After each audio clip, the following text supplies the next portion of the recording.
Excellencies, participants, ladies and gentlemen, good afternoon, good morning, or should I say, good day to everyone. Welcome to the second EU-ASEAN-Japan Symposium on HPC International Infrastructures.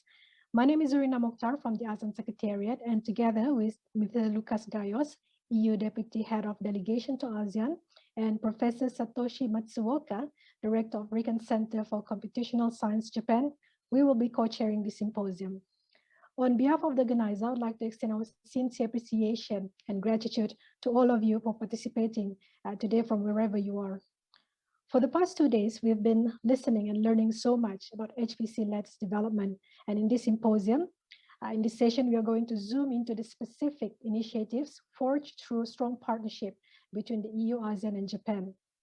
Today, we are deeply honored to be joined by His Excellency Ambassador Igor Driesmans, EU Ambassador to the ASEAN, His Excellency Sadvinder Singh, Deputy Secretary General of ASEAN, Ms. Maria Cristina Russo, Director for Global Approach and International Cooperation in Research and Innovation, European Commission, and of course, HPC experts, panelists, and moderators from the EU, ASEAN, and Japan. For your kind information, this symposium is convened following the success of the first EU, ASEAN, Japan Symposium at the ACA 21 conference last year in March. Our symposium today will be an excellent platform for us to be in the loop of the most recent HPC updates, including HPC initiatives and partnerships implemented at the national and regional level. Some of the areas that we'll be touching upon today are the ASEAN HPC School, the Fugaku trial, and all the various models of HPC collaboration within the regions. This symposium would also allow a convergence of ideas that seek to broaden the level of HPC cooperation between the EU, Japan, ASEAN, and other regions in areas such as HPC resource sharing, data infrastructure, talent development, and capacity building. Excellencies, participants, ladies and gentlemen, on behalf of the organizer and the ASEAN HPC community, I would like to take this opportunity to remember the late Dr. Puchong Utayopas. Last year, the ASEAN HPC community experienced a deep loss over the passing of Dr. Utayopas, whose work had significantly impacted the HPC community in ASEAN. The late Dr. Utayopas was the first recipient of the Asia HPC Leadership Award at ACA 21 in recognition of his pioneering work in pushing Asia's HPC sector. For more than 30 years, his commitment, his effort did advance and add colors to the vibrant HPC ecosystem in ASEAN. He was also one of the key opinion leaders for Thailand, participating in ASEAN HPC Task Force under the ASEAN Committee on Science, Technology and Innovation, COSTI. May his remarkable work continue to blaze the trail for the progression of ASEAN, EU, and Japan HPC landscape. Excellencies, participants, ladies and gentlemen, moving on for our symposium this afternoon, there will be 3 tracks and 1 panel session.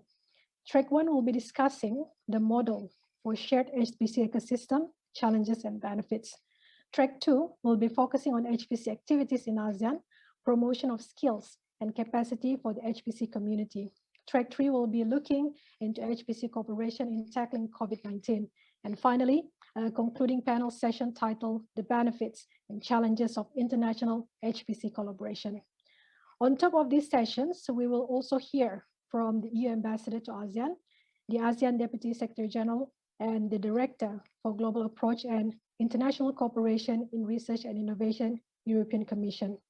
On that note, and without further ado, may I now invite His Excellency Ambassador Igor Driesmans, EU Ambassador to ASEAN, to deliver his opening remark. His Excellency, the floor is now yours. Thank you very much, distinguished participants, ladies and gentlemen. Good day to you who are here virtually, and particular greetings to those present physically in Singapore. It's a great honor and a pleasure for me to participate for the second time in the opening of an EU-ASEAN-Japan Symposium on HPC. In my address last year, I noted that the title of the event was Supercomputing in the New Norm, Adapting to COVID-19 and Beyond. This year, the theme of Supercomputing Asia 2022 conference is HPC for All, Powering a Future of Possibilities. This is a confirmation of what we discussed last year, namely the importance of high performance computing, or HPC, for all science sectors, including the fight against COVID-19 and in the unprecedented drive to develop, to manufacture, and to distribute COVID-19 vaccines. As we all know, these vaccines have demonstrated their effectiveness in combating the most devastating effects of the pandemic. This extraordinary result could not have been possible without the extensive use of HPC and international open sharing of HPC resources and data. What can we deduct from this phenomenon? That science not only works, but that science needs more and more support from HPC resources. However, we know these resources are still relatively expensive, and therefore international sharing of HPC infrastructures remains of paramount importance. I am, therefore, glad that the theme of this year's multi-party symposium is HPC International Infrastructures. I welcome the fact that distinguished experts from Europe, from ASEAN and Japan will debate and reflect on the importance of international collaboration and shared access across borders for grand challenge applications with large-scale social impact, such as the struggle against COVID-19. Hopefully, the battle against the pandemic will be won soon, but other challenges, including climate change, renewable energy, greenhouse effects, disaster management, and pollution control will still remain with us. Aiming at building back better after the pandemic, the EU and ASEAN jointly address those challenges through various initiatives under an overarching dialogue on environment and climate change. We have set up also a cooperation framework for digital economy and society, focusing on strengthening ASEAN's integration through digital connectivity, community networks, and exchange of experience and practices with the EU. In all of these fields, HPC appears as a key instrument that will enable us to accelerate the achievement of significant results. Nevertheless, this is an expensive game, and it is crucial that all of us from different regions work together. I welcome the continued effort by the EU, by ASEAN and Japan HPC experts to gather once more and debate the best way forward. Thank you very much for your attention, and I wish you all the best for this symposium. Thank you. Thank you, His Excellency Ambassador Igor Driesmans, the Ambassador to ASEAN, for the enlightening opening remark. Excellencies, participants, ladies and gentlemen, we will now kick off the symposium discussions with track 1. Before passing the floor to track 1's moderator, Mr. Pierrick Fillon-Ashida, allow me to briefly first introduce Mr. Fillon-Ashida. Mr. Fillon-Ashida is the head of Research and Innovation Section for India and ASEAN Coordination, EU Delegation to India and Bhutan. He works at the EU Commission, Directorate General for Research and Innovation, International Cooperation Affairs, in charge of the relations with ASEAN and India. He has more than 25 years experience working within the EU institution as head of S&T section and the delegation of the European Union to Japan, where his work has been involving international negotiation agreements, and in particular in relation to large infrastructure projects, such as International Thermonuclear Experimental Reactor on Nuclear Fusion. Pierrick, the floor is now yours. Dear colleagues, ladies and gentlemen, it's very nice to open this panel today with track 1, which will look at the models for cooperation. So it's a pleasure having Ambassador, all the colleagues, especially from ASEAN Secretariat, the E-Ready team, and all the experts on this triangle cooperation between EU, ASEAN, and Japan.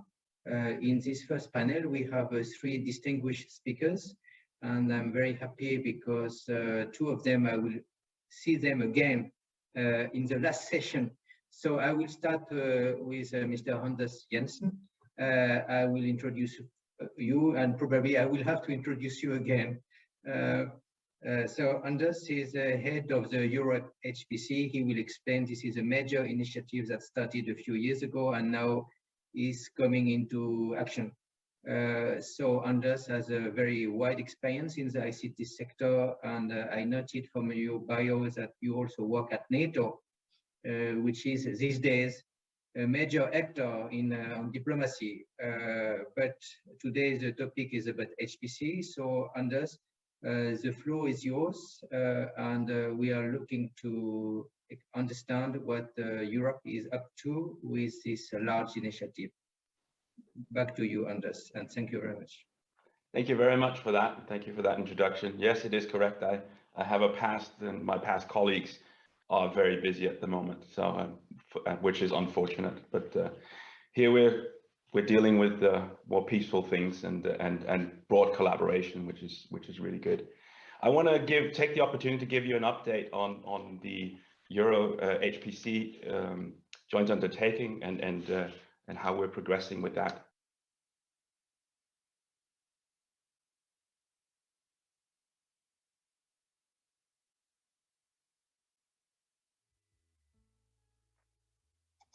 Anders, to have your presentation, it seems you have to move your mouse.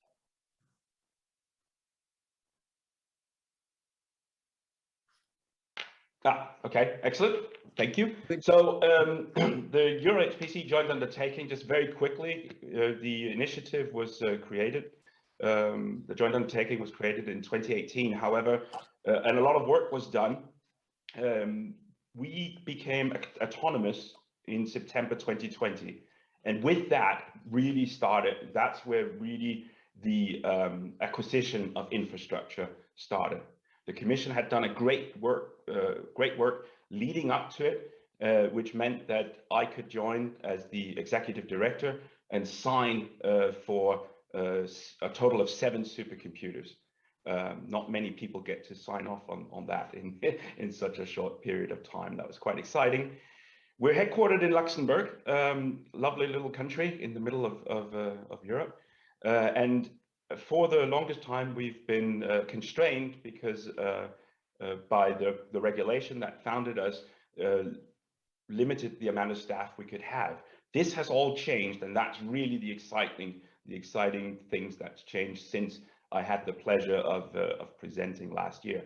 We're currently at 14 employees, but we are going to recruit about 30 staff throughout 2022. What has happened is that we had a new regulation that was passed, and I'll get more into what that's going to mean for our work. Our mission is twofold or threefold, if we can call it that. On one hand, we're going to build up a world-leading supercomputing infrastructure in Europe, and I'll give you more details on that. But parallel to that, we're also looking at supporting the development of supercomputing technologies and applications within for the European community and supply chain. And finally, we're looking at widening the use of HPC within not only Europe but in general, and not only public sector but also leading into the industrial environments. We firmly believe that there are gains to be had by widening the use of HPC, something I think this community will agree to. We are already, you can say, when we're talking about collaboration, well, what EuroHPC is the collaboration of 31 participating countries. So EuroHPC brings together the joint undertaking. We, of course, also have the European Union represented by the Commission in there, and then we have private members. I think this links us very well with industry. We get advice from our private members on what we should do on research and as well as on infrastructure. So this is why we're here. This is where we are. We under the previous regulation, the mission was to get a total of 8 supercomputers up and running. I'm very happy to say that 4 of the 5 petascale machines are today operational, fully operational. And the last one will be joining during the summer.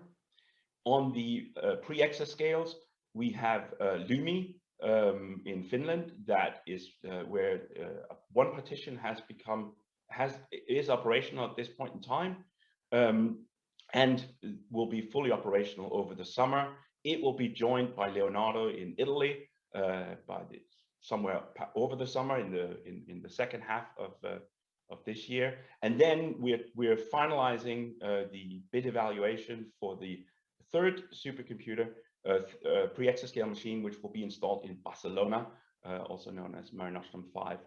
So, and when we've, the contract negotiations has yet to happen, so I cannot give you a date on when that is going to be live, but in the not too distant future. The way we give access to the machines is based on peer review. We work closely with Praise, who's a known entity in Europe, and I'm sure many of you know of Praise.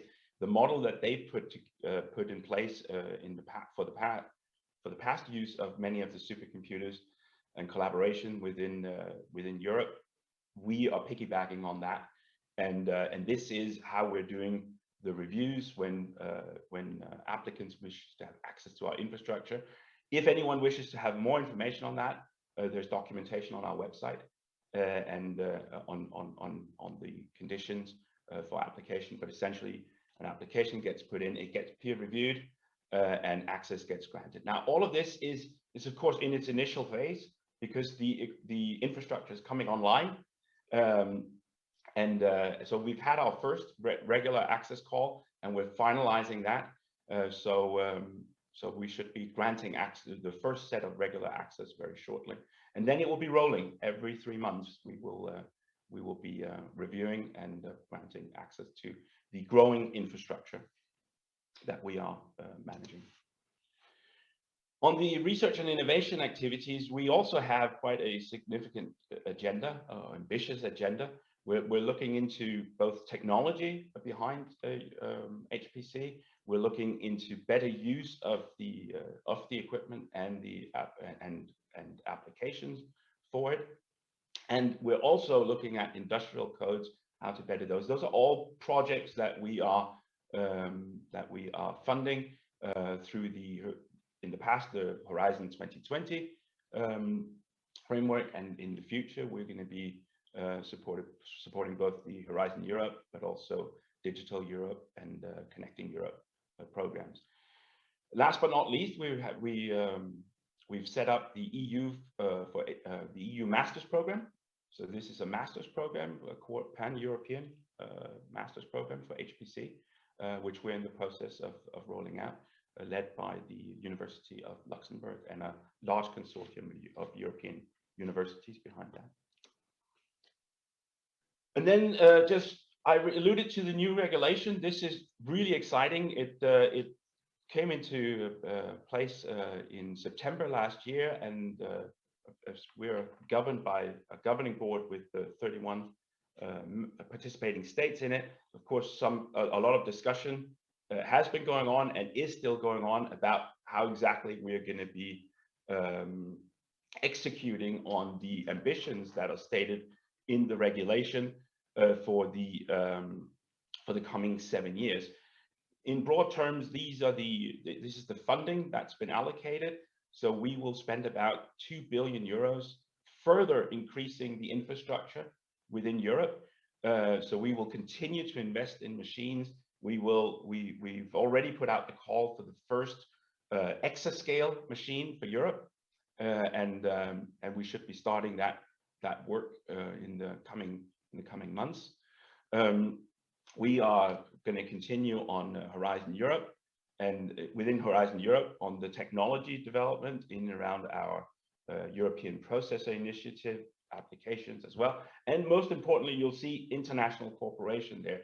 International cooperation is something that has been is a new task for EuroHPC, and I'm very much here today to get inspiration, and because we now need to together with the governing board find out exactly how we do this. There's a lot of good cooperation already going on, a lot of bilateral collaboration going on between the supercomputer centers, and we need to find out how we best complement that going forward. So I'm very excited about it being there. It's a work in progress at this point in time, but I'm very much here to get inspiration, and then together with our governing board, we need to solidify how we can best contribute to this.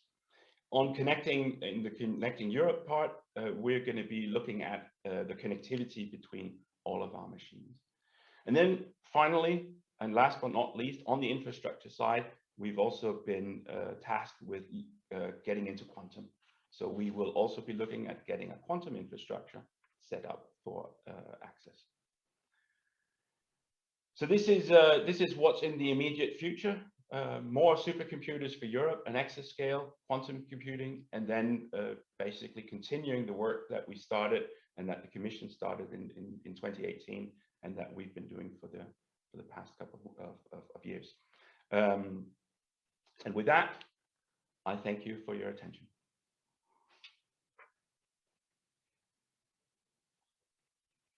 Yes, hello. So thank you, Anders. It was very interesting.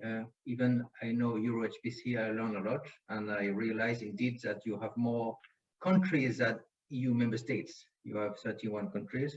Thank you, Anders, also very much for your participation last year to the school. So we count on you as a friend for our cooperation with Japan and ASEAN. And as a transition, I would like to welcome Professor Satoshi Matsuoka. I wanted to make the introduction in Japanese, but arigatou gozaimashita, Kiyomo. So thank you very much, Satoshi. I will be very happy to introduce you quickly. As I said, you will be also answering questions like Anders later in the last session. So I encourage the participants to already use functions for prompting questions that we'll take at the end of the event. But just to introduce you to Professor Matsuoka, I look on Wikipedia, I look on internet, and I found that in your student days, you were developing game software for Nintendo. So it's, well, you were already in. And and now you are heading a major institute and a major machine that we are all envious in Europe. But you have an open mind, and as like-minded country, we cooperate very much between EU and Japan. And the idea today, as we have done through the school, is to explore triangle cooperation. But we might leave this aspect of triangulation for the last session. And today we would appreciate very much you explain of the model of Fugaku. So the floor is yours. Onegai shimasu. Arigato. Thank you. Hello, so I'm Satoshi, and as introduced kindly, I'm the director of RIKEN R-CCS and Homo Fugaku. We developed the machine and we are running it. But of course, the development was not just us, it was with Fujitsu, our partner, also all the entire Japanese HPC community, and of course in collaboration also with our international partners. So I don't know if my slide would advance. How does it work? Yeah, where do I click to advance the slides?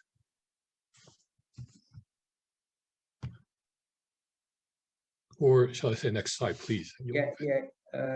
Almost anywhere on the screen, but probably the IT colleagues. So you have to move somehow the mouse on the screen. It's like magic, and then it will shift to the next slide. No, apparently yeah, it's not working very well. Oh, yeah. Yes, okay. Here you are. All right. I got to go back. Wish I could use my cursor. Yes. Oh, okay. Yeah, so this is a summary of Fugaku. It's Fugaku in one slide. It has, it's a very large machine, 160,000 nodes, but very general purpose. It's our own version of the ARM processor, which is totally compatible. Has a ginormous bandwidth, not just compute, which is often forgotten when people claim, the speed of the machines actually flops really doesn't matter that much in real applications, but it's bandwidth. But nonetheless, we have plenty of flops too. So the maximum operations you could do in one, the maximum throughput you can attain in the machine is actually 4 exo operations on integer. So in some ways, this qualifies this machine as an exascale, I think. And of course, we have many achievements, not just those the benchmarks, but numerous industry and of course research applications already running that are very innovative, including and also societally important. Access to Fugaku. Fugaku provides about 1.3 billion node hours of service right now, or about 60 billion CPU core hours. But it's open for use. The general allocation program uses is about 45% of Fugaku, and it's available open to all researchers worldwide, not just to the Japanese researchers. And we have users and collaborations with many European institutions and Asian institutions. And for details, you can look at the link right down here. Okay, let's see if this. So I'm not used to this. Oh yeah, okay, let's make a transition. So like I said, Fugaku, since it's a large machine on normal circumstances, there are cases when we use the entire machine for one purpose, but that's fairly limited for a very large machine like this. In reality, we have resources chopped out, not physically, but in terms of the capacity, into several types of allocation programs. And of course, the most well-known is a general allocation. And these are divided into periodic calls, which is done twice a year. And you can get up to maximum 10 million node hours, which actually is a lot, or about the 500 million core hours, which is a lot. But for smaller, the competition here is fairly tough because you have to submit a fairly sophisticated full proposal, just as you would make a proposal for getting a monetary grant from your local funding agency. Of course, it can be done in English. And of course, the selection committee will meticulously go through and make selection. But there are smaller calls, small scale trials, and various other programs we have instituted with our partner RIST, the RIST organization RIST. And these are much easier, and moreover, it's the call is available throughout the year. So for small scale applications, you can make a submission, and if it'll be quickly processed, and the best turnaround time I think is about a week or two. You can get time on Fugaku. Next slide, please. Or shall I just swipe?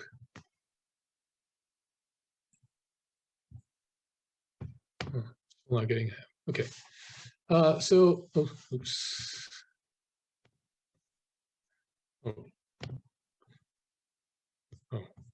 I'm going too far. This is not working well.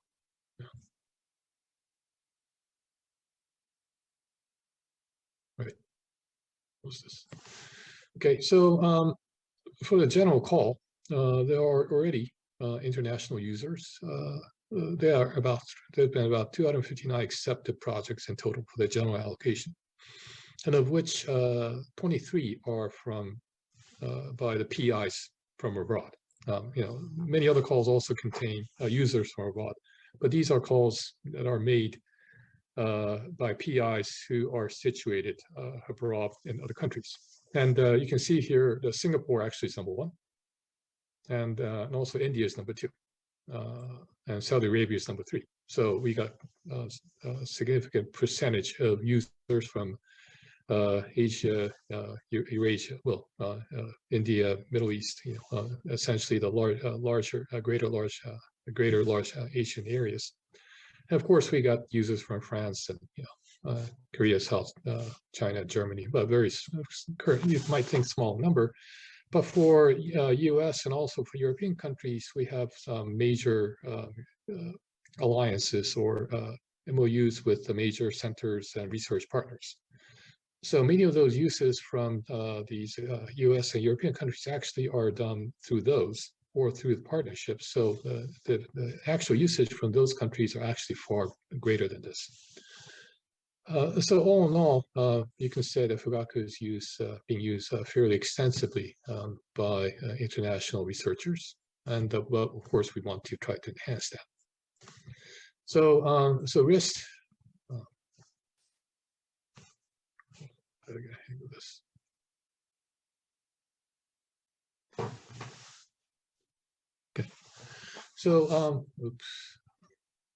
RIST, who is responsible for doing the allocation, are instituting programs where they will sign an MOU with partnering institutions in respective countries or regions.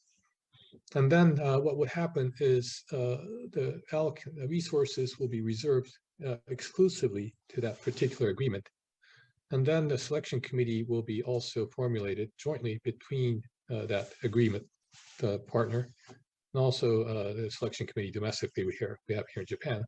It'll be a joint committee, and then selections are made through by that committee and not the general committee we have for the general allocation. So that the first instance of that agreement was with Singapore, actually, and this is already in flight. And hopefully I can get to the next slide to show that. Yeah. So this is a separate call to the general call. So it was a general call for this specific program. So for Singapore, this call is hosted by NSCC jointly with RIST. And the call has been made already. And they got submissions, and what I hear is they accepted 5 proposals from Singapore. A similar arrangement is being experimented with ASEAN countries, and because ASEAN HPC is organized principally by institutions such as ACRC, we are partnering with ACRC to do experimental allocation of Fugaku resources, and if this goes well, then we expect this to move on to a full-fledged agreement between RIST and ACRC to institute a similar program to what's been already done for Singapore allocation. So hopefully by next spring or by summer, we will have a more comprehensive allocation for ASEAN countries as a whole, with selection committees selected from respective countries. Okay, so that's the status of Fugaku and the international allocation. And of course, we can do the similar thing for European countries too. But for Europe, I think there'll be, we're again signing various MOUs, so there'll be bilateral usage already at the research level, but we can institute a program like this, and perhaps we can have a bilateral program where there'll be a selection committee from both sides allocating resources on both Fugaku and European pre-exascale and exascale machines. So that could be a very interesting project. Finally, Fugaku is not the only supercomputer we have in Japan. In fact, HPCI is very much like PRACE in Europe, and there are Fugaku is like it's a flagship machine, or tier 0 or tier 1, however you would call it. But there are smaller tier 1 or tier 2 machines all around Japan, and consortium and also joint operations of the machines are realized through the HPC consortium. And plus, there are facilities that are common to, they're not just networked together, but there is a common storage facility that interconnects all these supercomputers throughout Japan. And so actually, RIST is responsible not just for the Fugaku call, but the call is made for the entire group of these supercomputers, just like the PRACE call. So you can make a call saying, I want some piece of Fugaku and piece of HPCI and one piece of SPAME. You can do things like that. And there are new machines that are already that are coming or actually already in operation. And let's see.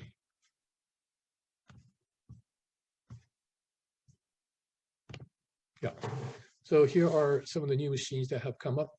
There are no new machines yet in 2022, but these are the machines that have come up in 2020, 2021 timeframe. And you can see that there are several in number. They're in modest 8 to 30 petaflop, actually 56 petaflop range, which is quite substantial for HPCI 2.0. And the entire capacity for the tier 1 machine, or the second tier machines, is actually more than 100 petaflops. But if you include the ones that are not part of a consortium, the entire capacity goes up to 100, maybe about 150 to about 200 petaflops, which is somewhat still smaller than Fugaku, but quite substantial. The notable architectural characteristics of these is, since its modern days and age, all the supercomputers, including Fugaku, but all of these machines as well, cater not just to traditional simulations, but also there are extensive features both in hardware and software to cater to the convergence of compute, but also to data, and also with AI, because the users, many of the users demand that these infrastructures support high performance computing in these 3 domains, and have very tight coupling between them. And I don't have time to go into every architecture since the slide switching is slow. I'm sorry about that. But these are. But again, these are. This is just one exemplar. This is the one that came up in University of Tokyo. Wisteria BDEC 1. When there are 2 partitions, there's one which is a smaller version of Fugaku, and there's another partition which is basically a GPU-based cluster using NVIDIA A100 GPU. And then there are file systems that interconnect both, and of course there's a fast network that connects to the entire HPCI consortium infrastructure. So, and then of course the software stack is provided to be able to compute, do data processing, and do AI training inference very smoothly. So this is a very typical one type of machine that's been procured, and there are slight differences in architectures, but the increasing trend in trying to cater to the usage of data and also to AI. And we will proceed with that, and the tier 0 machines will become more robust as time goes on, because each of these have 5 to 6 year life cycle, so they will be replaced gradually. That we're not spending as much time on as Europeans, but we're still spending maybe a couple billion euros over the lifetime of Fugaku, for Fugaku itself and these machines and the HPCI infrastructure. So but again, these are available for collaboration for international usage. So we hope that the regions can get together and allow for scientists who are already working internationally in collaboration to have very transparent access to these infrastructures that are spread around the globe, but in practice they're interconnected by high-speed networks and should be used together. Okay, thank you very much. Professor Matsuoka, thank you very much. I am convinced, as Ambassador Driesmans for the EU was mentioning, that HPC machines are very expensive. You gave at the end of your presentation some ideas of the range of the funding behind, and others also. So this is an issue that indeed is important. I will now move to Dr. KT. So if you could, yes, Dr. KT, thank you very much. I'm sitting here in India. Last time I met you was, in fact, I would start to say a couple of years ago. We met 2 years ago on the occasion of a EU-ASEAN dialogue. So it has been a long time, but I appreciate very much your leading role today, representing Singapore, but also being representative of the ASEAN Task Force. So please tell us what you are doing, and we will have the opportunity to discuss it later in the last session with Professor Andy Kaur also. So thank you very much to introduce in this panel 1 what you are doing in ASEAN. The floor is yours. Okay, thank you. Rather than go into specifically what is being done in ASEAN HPC, as you know, by the way, can everybody hear me? Yes, I can. Yes. Okay, good. I think which means that everybody is hearing me. Okay, the task force is moving on relatively well. We have progressed to a level whereby certain things were being done. One of the major things that we are doing is to make available compute resources for researchers in our ASEAN member state, which to us was the initial project that was started for that purpose, that the ASEAN Task Force was created. But then the second thing that came out of it was the start of the HPC school, which we had the first launch last year, which to the credit of our colleagues in Thailand, this was done relatively successfully. So on the plan front, we are moving on with what we are doing, but more importantly is that the face of what we are doing need to be supported by capabilities, by technologies. Of course, putting aside the ASEAN school, which on its own can continue to do well. So I intend to share with everybody here this concept behind HPC without borders that will help us see how technology and how operationally we can be ready to support anyone who needs, when I say anyone, in this particular case, our ASEAN colleagues who need HPC resources, have access to those resources. Okay, so let me go on to this particular presentation. Am I in control of the slide, please? Or can someone? Katie, yes, you have to move somehow. It's strange, but you have to move your cursor on your screen. Yeah, I'm clicking it. Oh, okay, okay, all right, I'm moving it. Okay. Now, when we look at HPC resources and making available high-performance computing to any users, the use of resources from supercomputings and public clouds as example. But to do that, we need to integrate multi-site resources for the purpose of computational science.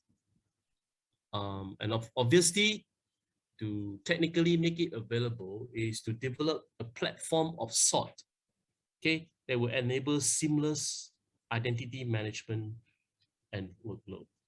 All right.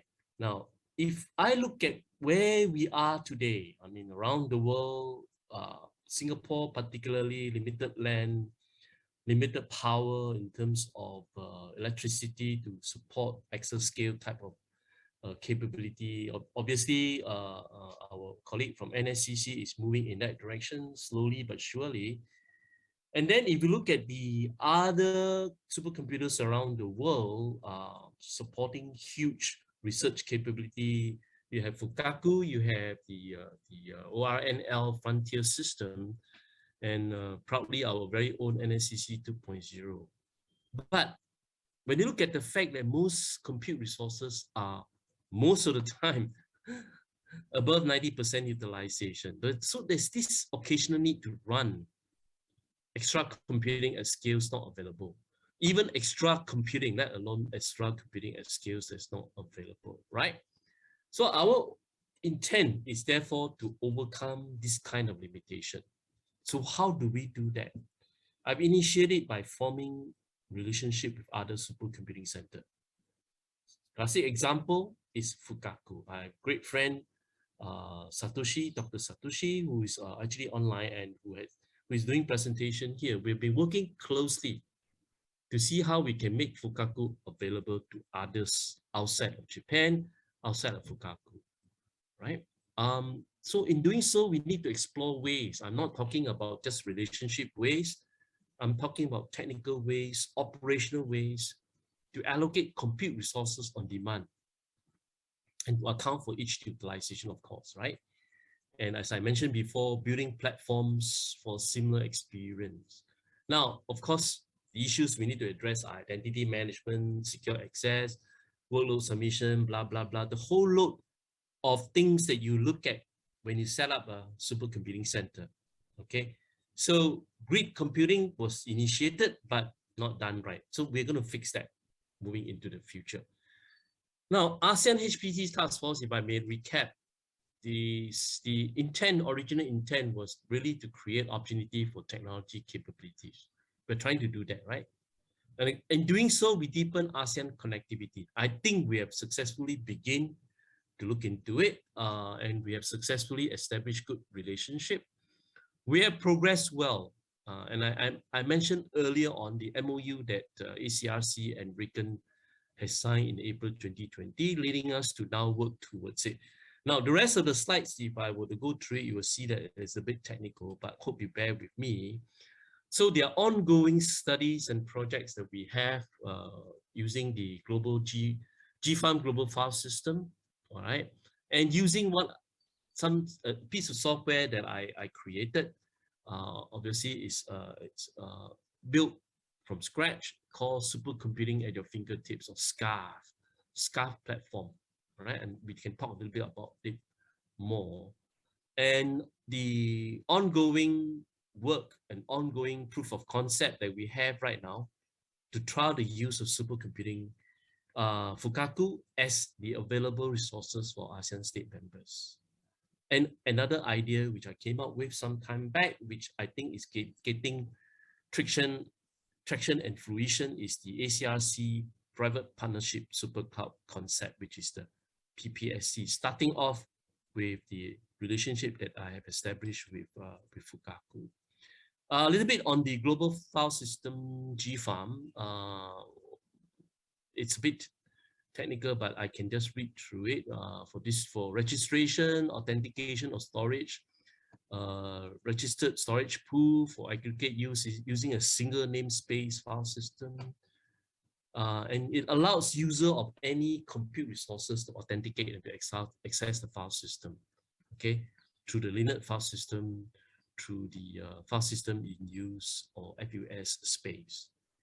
And the mapping of different system Unix, UID, and GID is transparent. So if we can make this seamless, then we will have achieved the first step towards a shared supercomputing environment.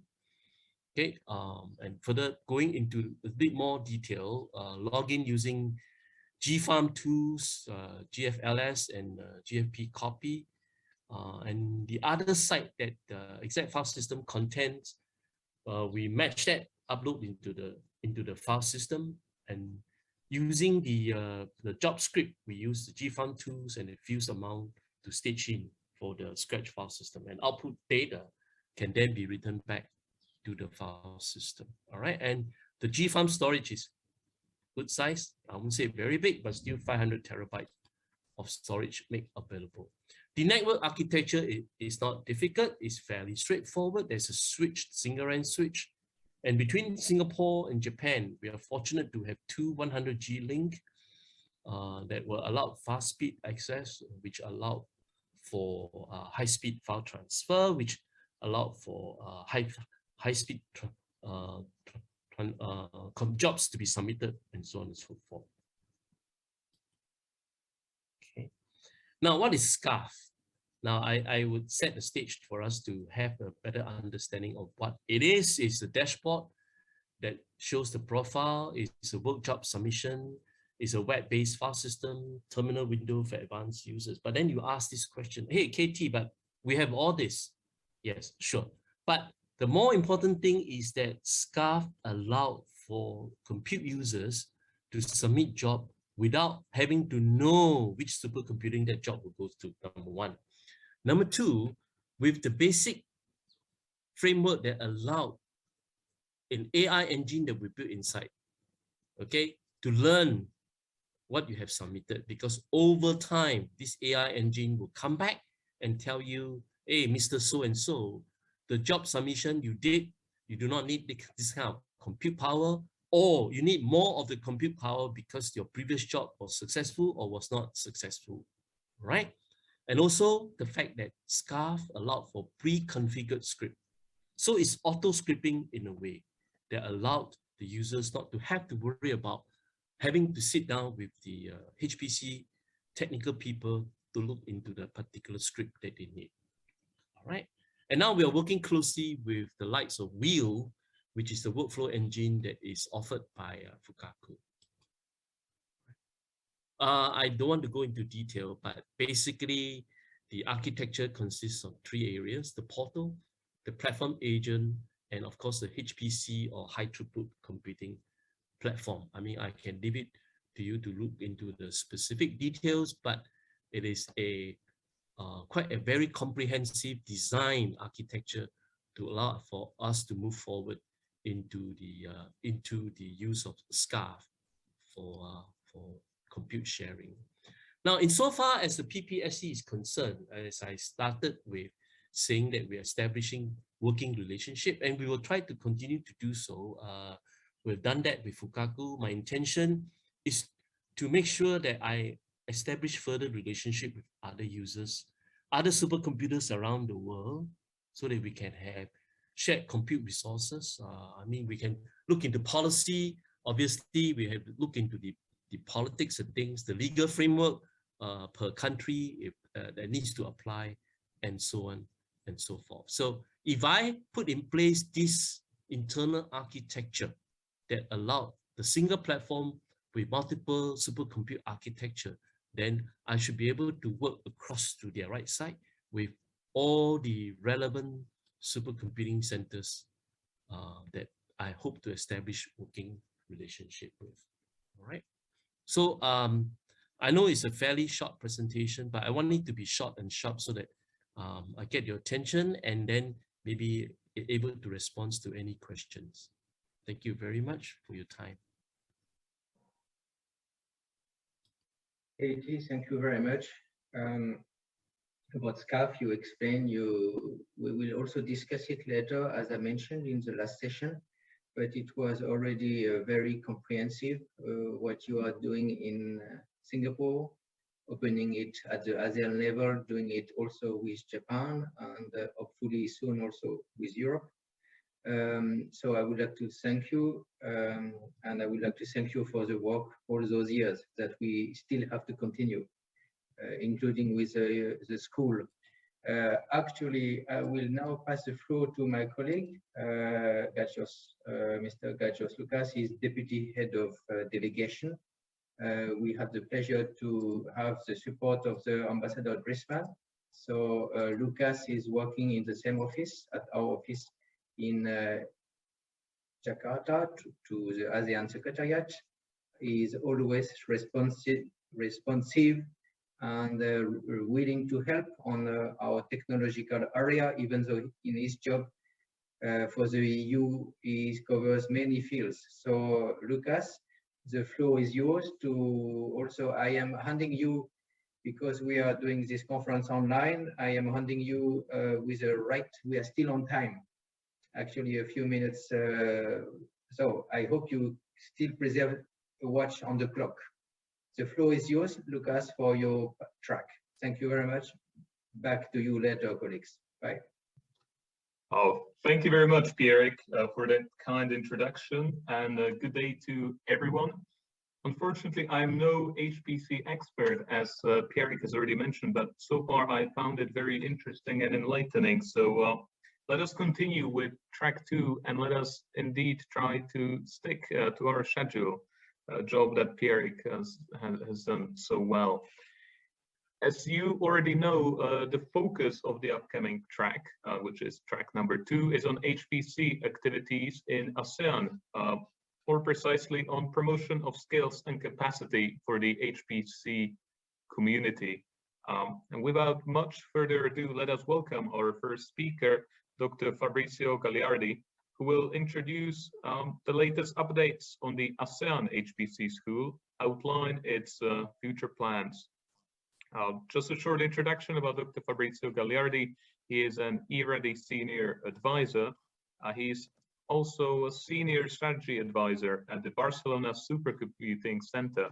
He focuses on exploring new advanced computing technologies, including AI, real-time data management, distributed system, cloud technology, and of course, HPC. Dr. Gagliardi, please, the floor is yours. Thank you very much. I hope everyone can hear me. And you see, I mean, it's a privilege of age.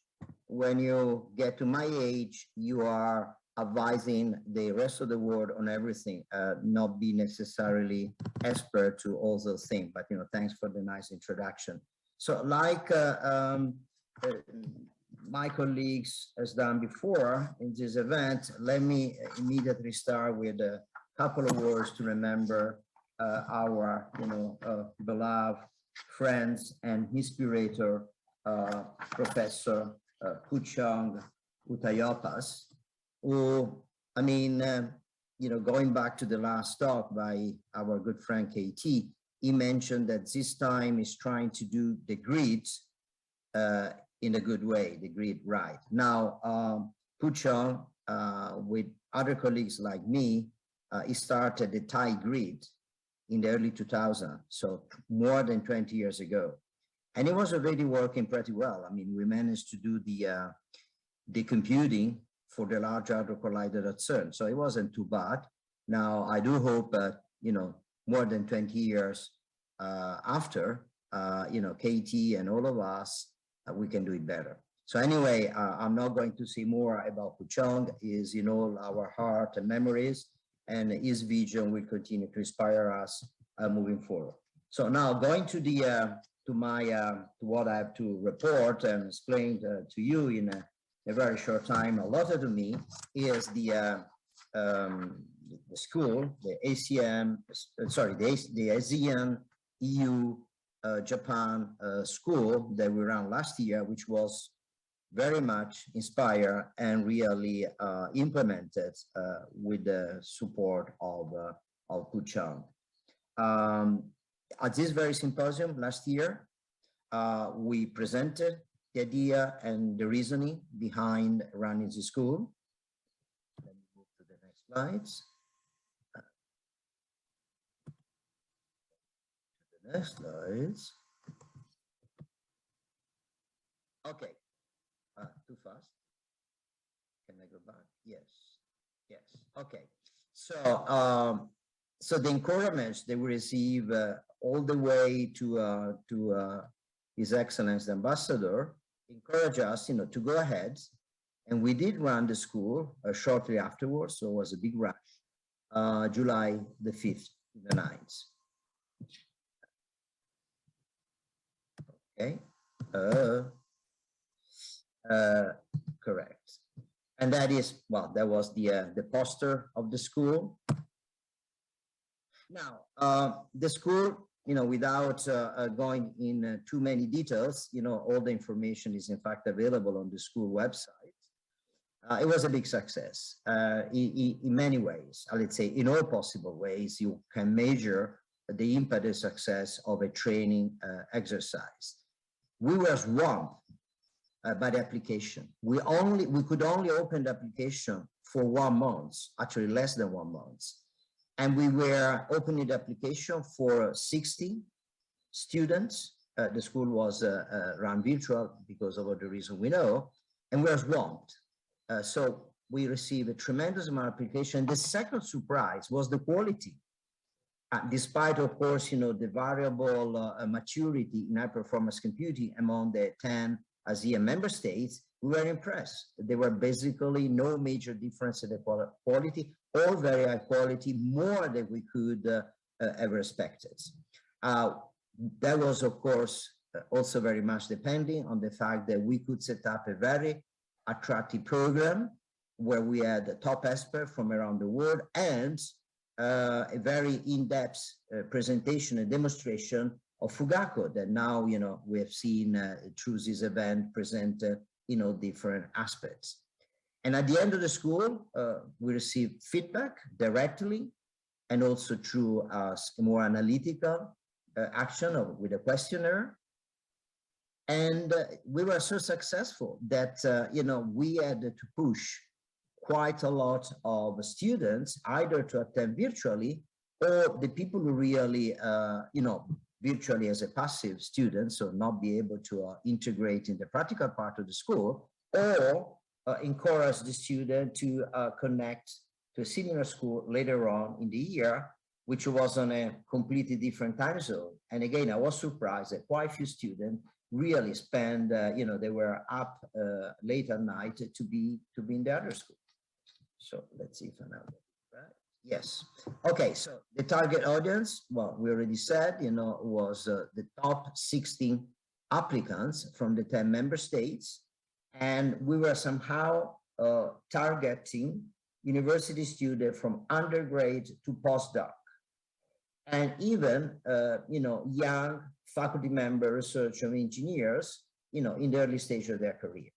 And what we were requiring was just basic knowledge in computing, in Linux, editor, programming, C language, and basically the technical capability to connect online, which we believe was a challenge. But in reality, I mean, from the most remote places in the ASEAN countries, the people could connect, and there were maybe some hiccups, but all in all, it was a very well attended. What was the objectives? What we were expecting the student to take away from the school? Essentially, fundamental of HPC design and application to critical domains such as COVID-19, which we'll be discussing again later in this section, urgent computing, and climate science. Those were a selection of three mission critical application for high performance computing with a strong impact on society. A little echoing what His Excellency the Ambassador said in his enlightening introductory speech, and also the co-chairs address also that point. So they did gain HPC design, programming skill, and also was an opportunity to gain exposure to a more international collaboration opportunity in the EU-ASEAN context. We heard from Anders Jensen that, for instance, EuroHPC as a program, a master program of training. We will hear, I guess, later on from Director Maria Cristina Russo, that the European Union has a number of training programs open internationally. We heard from our good friend Satoshi that Japan also runs schools and has a lot of training, interesting activities open to international students. The other major factor for the success, the tremendous success of the school, I mean, a school is successful when you have excellent students and excellent lecturers. And if you have excellent lecturers, well, you attract excellent students. And if excellent lecturers are challenged by excellent students, they will come back. And that's what we hope to do moving forward. So without going into the various profile, you will recognize some of the names that are active through Supercomputer Asia 2022, and all the others you see are all very famous names in the HPC community. As I said, there's a little bit of numbers, but the applicants in less than 4 weeks, 279 for a school that was not known before. The school had no reputation. Was the first time we ran this kind of school in Euro-ASEAN-Japan collaboration. First time. And if you look on the right side, you see that the distribution of application was pretty good. It represents more or less is the linear function of the population, the relative population. So of course, Indonesia, you get more people, you get more applicants. So that was again a very reassuring element that reassure us that there is indeed an HPC need, culture, and interest spread across the 10 ASEAN countries. No gap.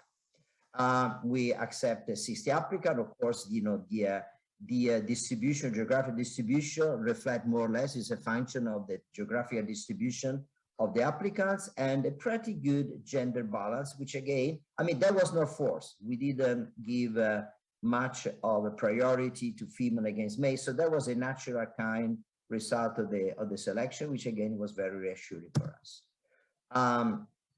And then because we could not really accept to, not accept so many applicants, we give another 75, especially meritorious applicants, the possibility of connect passively, so not really participate in the final ranking, so not be even evaluated and not participate in the practical part of the school. So altogether, for the first year, the school was attended by 135 students, which is pretty impressive.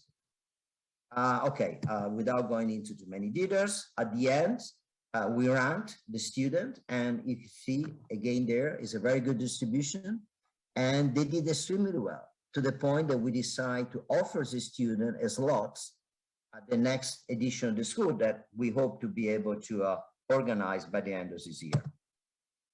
And again, I mean, those are just statistic on the analytic review of the questionnaire and feedback we received. But basically, the overall message was that, maybe this slide is interesting.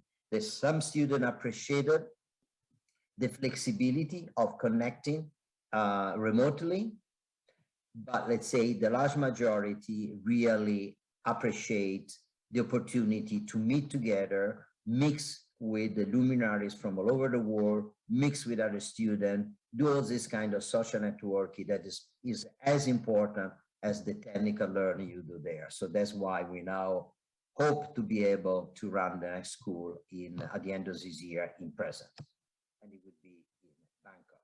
So what are the future plans? As I said, we are now in the process. We have just started the organization for the school, very similar to last year, in Bangkok in presence, same number of students, let's say 60, maybe again, giving some passive student the possibility of listen to the formal part of the lectures, normally in the morning, through video stream channels.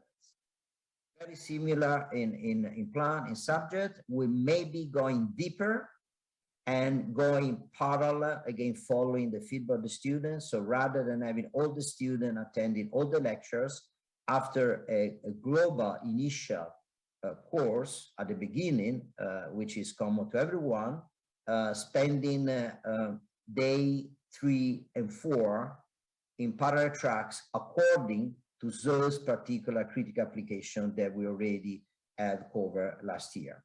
So this year, what is the major change? Another major change is that the system that were presented last year, Fugaku, and we heard from under Jensen, the LUMI, the largest, most powerful system in Europe, being going to production soon, and with the others also coming online afterwards. So those systems that were presented last year, this year, the student, if everything goes fine, they will have direct access. For sure, they will have direct access to Fugaku, and very likely, I was on the phone with the LUMI people yesterday, they will have access to LUMI, and hopefully to the other system, which Anders explained are coming up on live. So stay tuned on that, watch the video, and let me add another couple of comments, consideration that I made listening to the previous lectures, and also in discussion I had offline, which is an interesting idea that came in some discussion, is that together with the school we could do also other things. So for instance, a very interesting thing to explore, to discuss, is the idea of doing a mapping of the skill teaching, HPC skill teaching facility in the various ASEAN countries. We have seen, there is a lot of things going on. So we should probably map, and then for each country, develop a specific roadmap to bring that country up with the same level as the most advanced ASEAN countries, with the help of Japan, Europe, and the international community. I think that is an interesting mapping exercise that I think we should look into. And then the other thing that I was inspired listening to the previous talk is the possibility of this international teaching. We heard from Anders, this EuroHPC master program. I mentioned before what I understand of the possibility in Japan, and we should, with the previous mapping exercise, make a portfolio also using the ASEAN specific resources. So with that, I encourage you to listen to this, to watch this short video. I think I need to click again.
Great. After this commercial, let me give back the floor to the chair. Thank you very much all for your attention.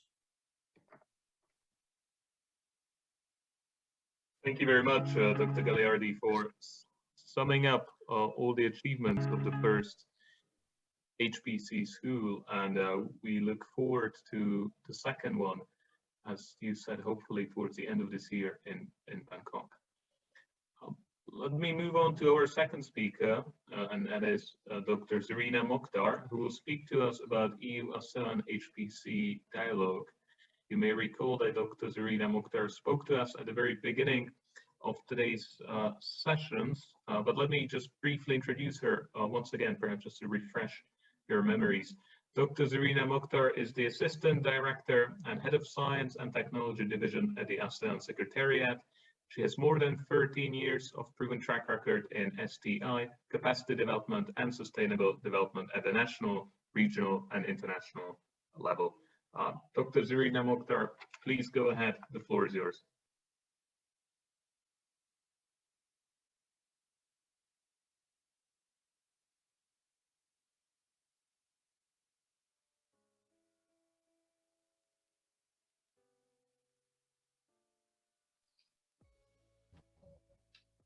All right.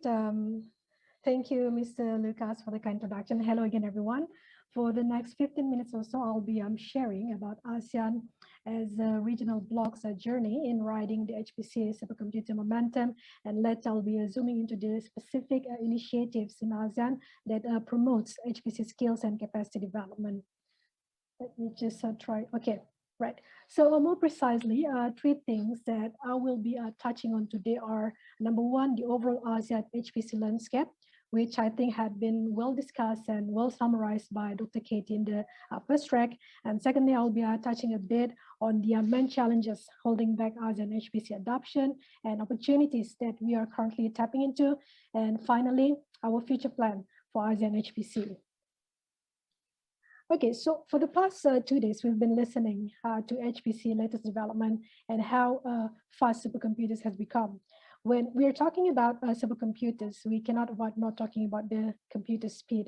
In fact, the speed and the competition is what makes supercomputing so exciting, continually driving us to reach new heights that were somewhat unimaginable before.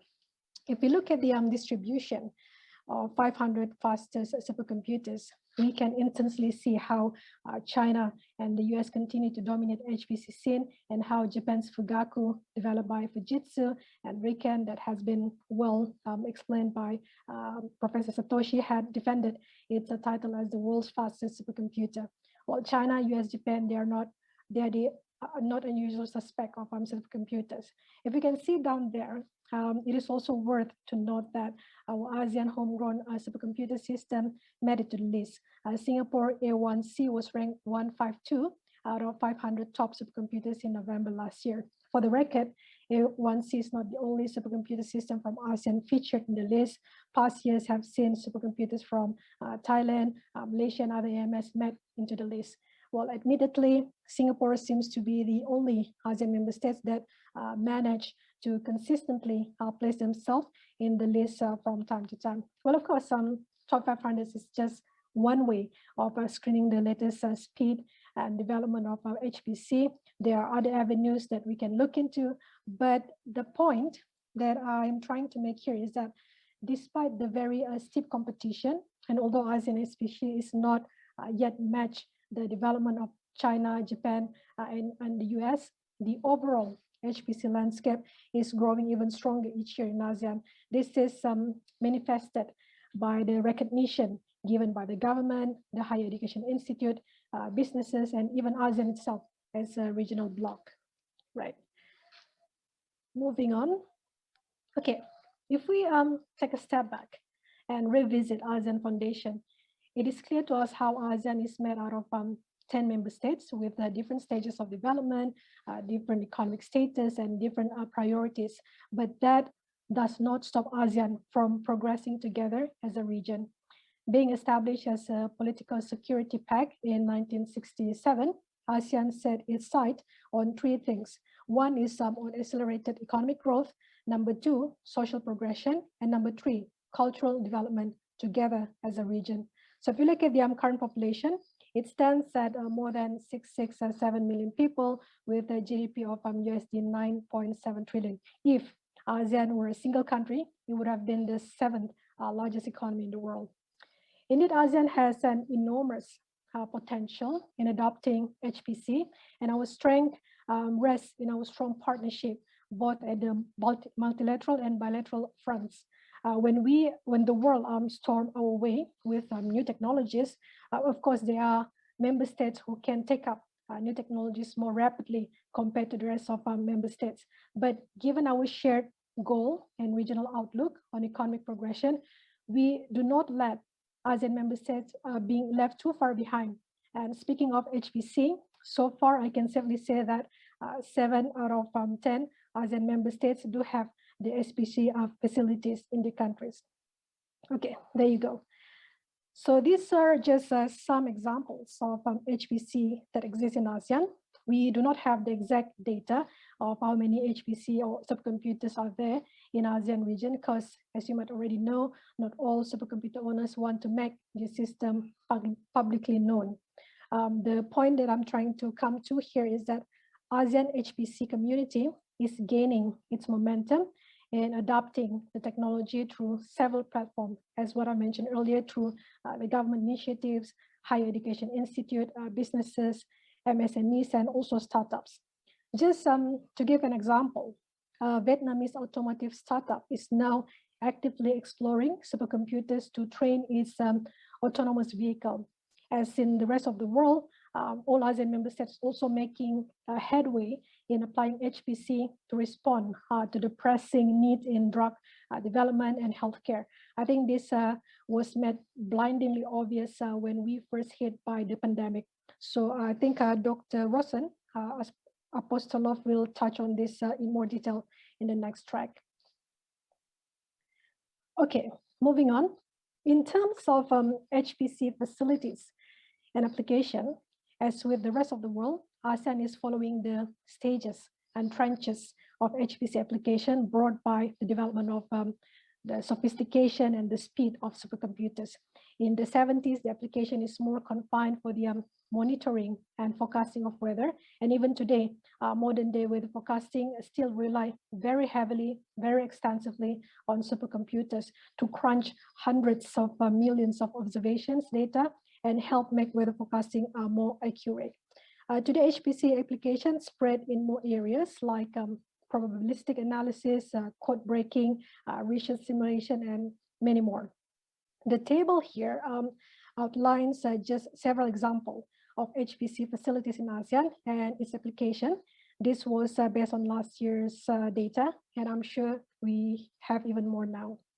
So we have one in IADA Brunei, one in Indonesia Meteorological Center, BMKG, one in ASTI Philippines, two in Singapore, NSCC, and ESTA CRC, two in Thailand, NASDA, and TMD, also the Meteorological Agency, and two in Vietnam universities.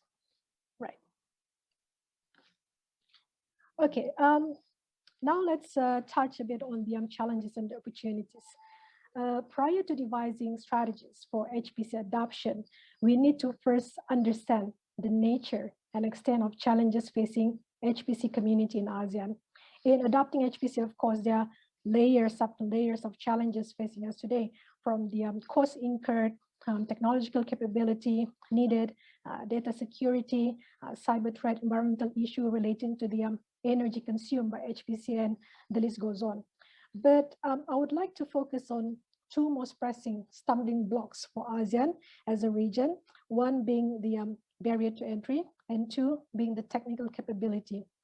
These two are very much experienced by all ASEAN member states, in fact, most developing countries in the world. One of the well-known hurdles to adopt HPC is the high upfront and maintenance cost. In fact, the upfront cost of supercomputing is the biggest hurdle for a lot of smaller industries wanting to tap into HPC. On technical capability, many more people in ASEAN realize the need to access HPC facilities, but they do not have the prerequisite skills, and this is exacerbated by the divergence of technical capability among ASEAN member states. There is a need and an urgent call for us to really level up the playing field and work on the capacity development. Given these challenges, and in facing, I would say, this uphill battle, ASEAN leveraged into a number of opportunities.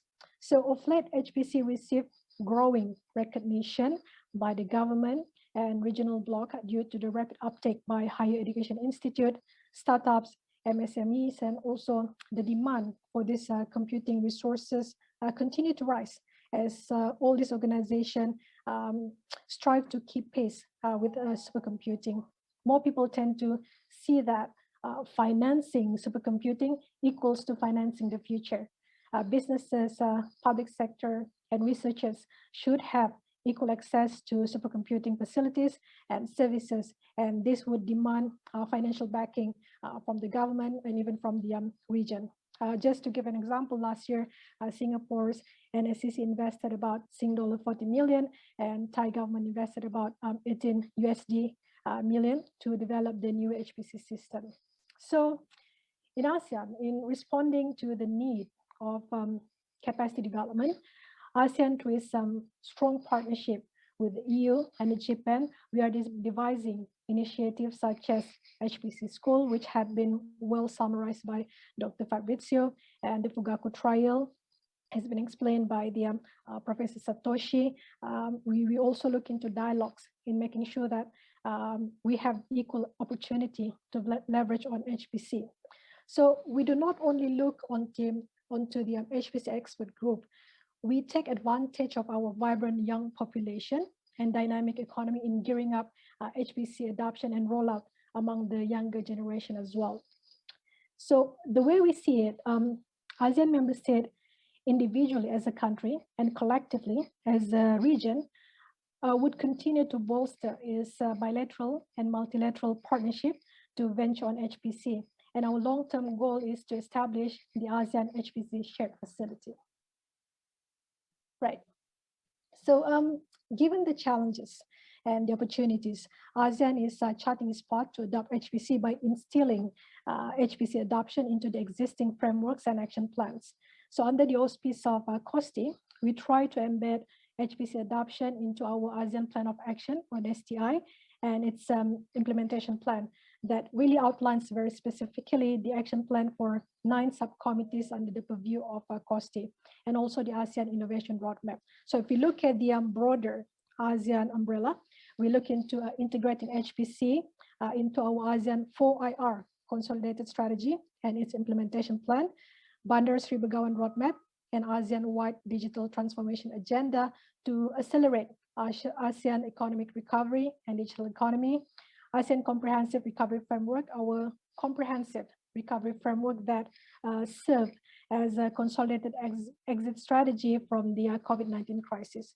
So circularly, the gain that we hope to get from HPC adoption will set in motion to be feeding back into this framework and these strategies. So this framework serves as, I would say, our entry points for HPC partnerships. Also, I'd like to share with all of you today that an increased utilization of HPC is listed as one of the annual priority for ASEAN this year. We are looking into bringing in more investment, more partnership, more collaboration, more tech transfer that would in the end help us build the capability and capacity needed for ASEAN to adopt HPC. Right, moving on. Okay, I would say that this is going to be the beef of my sharing, promotion of skills and capacity for ASEAN HPC community. So ASEAN member states' exposure to HPC is not equal.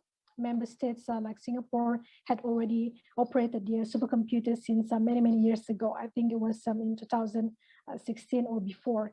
NSCC in Singapore and NASDA in Thailand will have their newest system installed this year. On the other side of the fence, some ASEAN member states are not in the position yet to prioritize HPC, despite knowing that HPC is the future that would fuel economic growth. So this is where ASEAN as a regional pact come into play in making sure that the benefit of HPC can trickle down to all ASEAN member states, regardless of their economic status. So as what you can see here, in 2008, we had our HPC task force formed, and this task force had been remarkably active in advocating and implementing capacity development programs, including the HPC school, coordination group, study trips, dialogues, and many more. Our focus this year would be to enhance the utilization of HPC in all 10 ASEAN member states. What awaits us down the pipeline are, number one, the call for proposal to try out Fugaku. We solicit proposal from member states for trial to access Japan's Fugaku, the world's fastest supercomputer. This would be an invaluable opportunity for member states to test the application on the Fugaku system. We also look into the feasibility study on Hpc ecosystem in tackling COVID. As we know, fighting COVID requires extensive research and innovation prior to establishing strategies to really address it in the end. So we are going to have another round of HPC school following its successful implementation last year.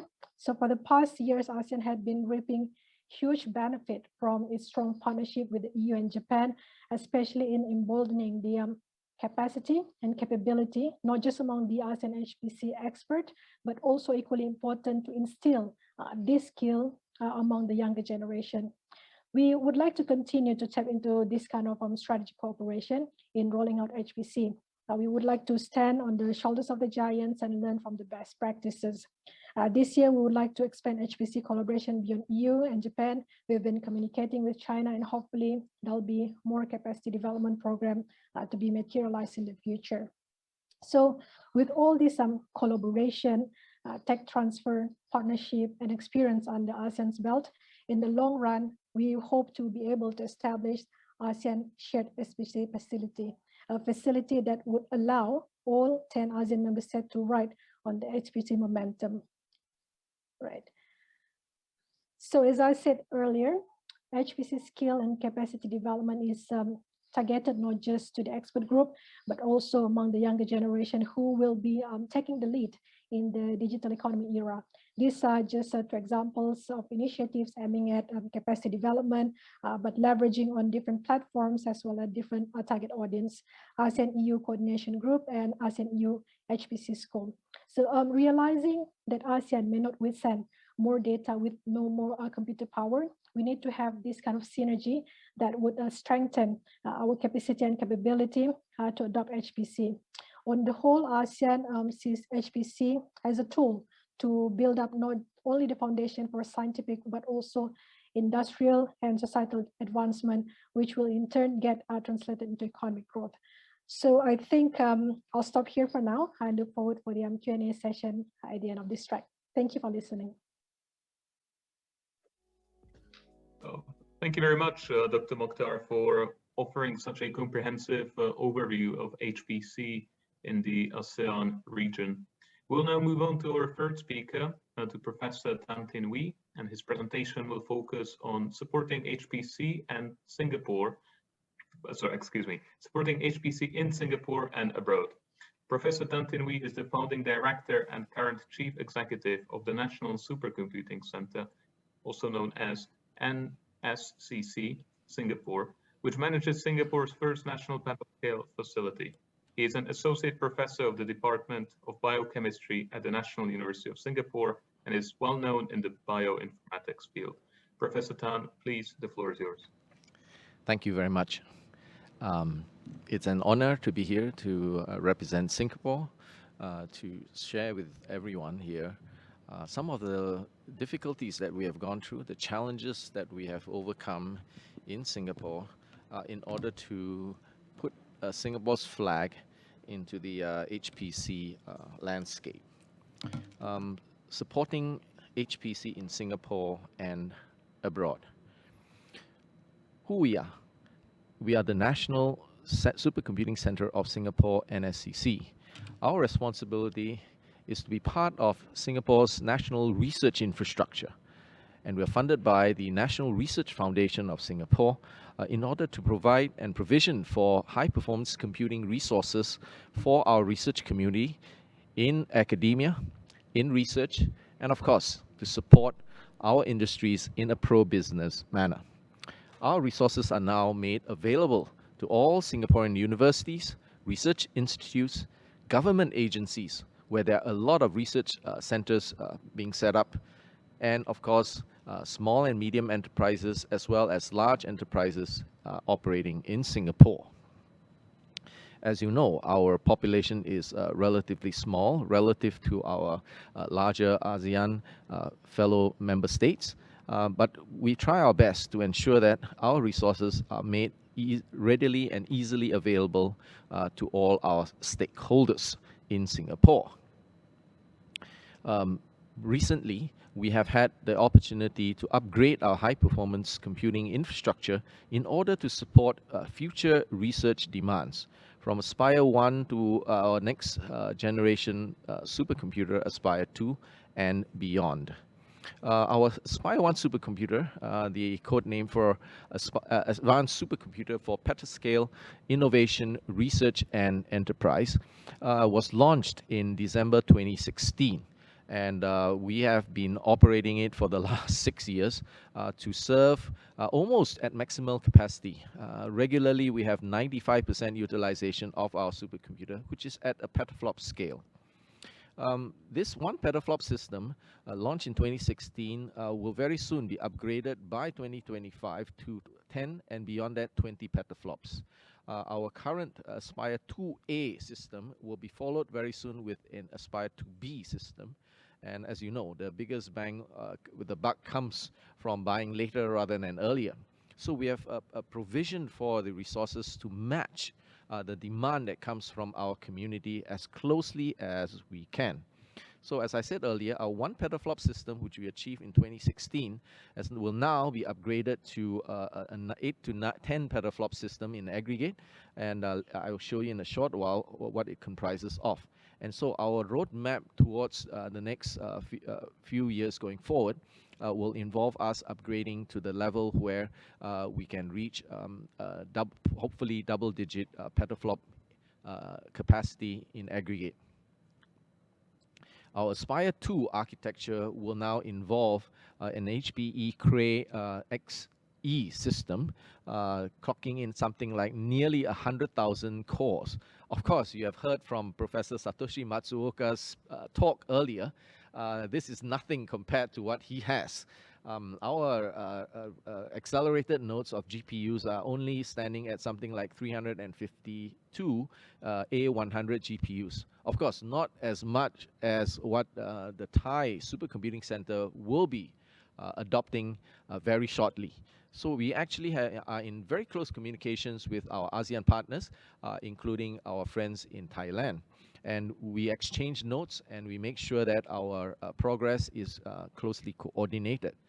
Because of our user demand profile, we are very careful to make sure that we tailor our resources to fit their requirements and needs. And so we have nearly over 1,000 high-frequency nodes, right? And these are high-speed nodes that clock in at 2 to 4 gigahertz. At the same time, we have a lot of researchers using large database sets, data sets, and ingest a lot of data, particularly those from the AI community and also from the graph database management system environment. And so there is a significant need for high memory nodes, and that's why we have provision for that. Overall, in the past Aspire 1 system, which is still operating, by the way, and there will be a significant overlap between Aspire 1 and Aspire 2, we had 13 petabytes of storage previously. Now we are going to progress to 10 petabytes of scratch and 43 petabytes of storage in a parallel file system. So this represents our gradual but steady progression in terms of upgrading our resources in order to closely meet the needs of our research community. In other words, what I'm trying to share here is that we should not be aiming for buying a huge supercomputer for bragging rights. These are very costly instruments, and a lot of resources should be channeled towards training the manpower, adding value to the research, extracting value from the research, and translating it into societal and economic outcome. And this is especially important for many of us in the ASEAN region, where the budgeting for R&D is extremely carefully spent. So in Singapore, we are also as careful in spending these large sums of money. As you can see, the European community and the Japan are able to invest billions of euros and billions of or multiple billions of yen, right, into huge exascale systems. But we are quite modest in our requirements so far, and because Singapore's population is much smaller, our capacity requirement is also not as large. But you can see with the help of Japan, Singapore has become one of the first few countries to be able to access the world's fastest ranked supercomputer, even though we may not have the capability to procure such a large system.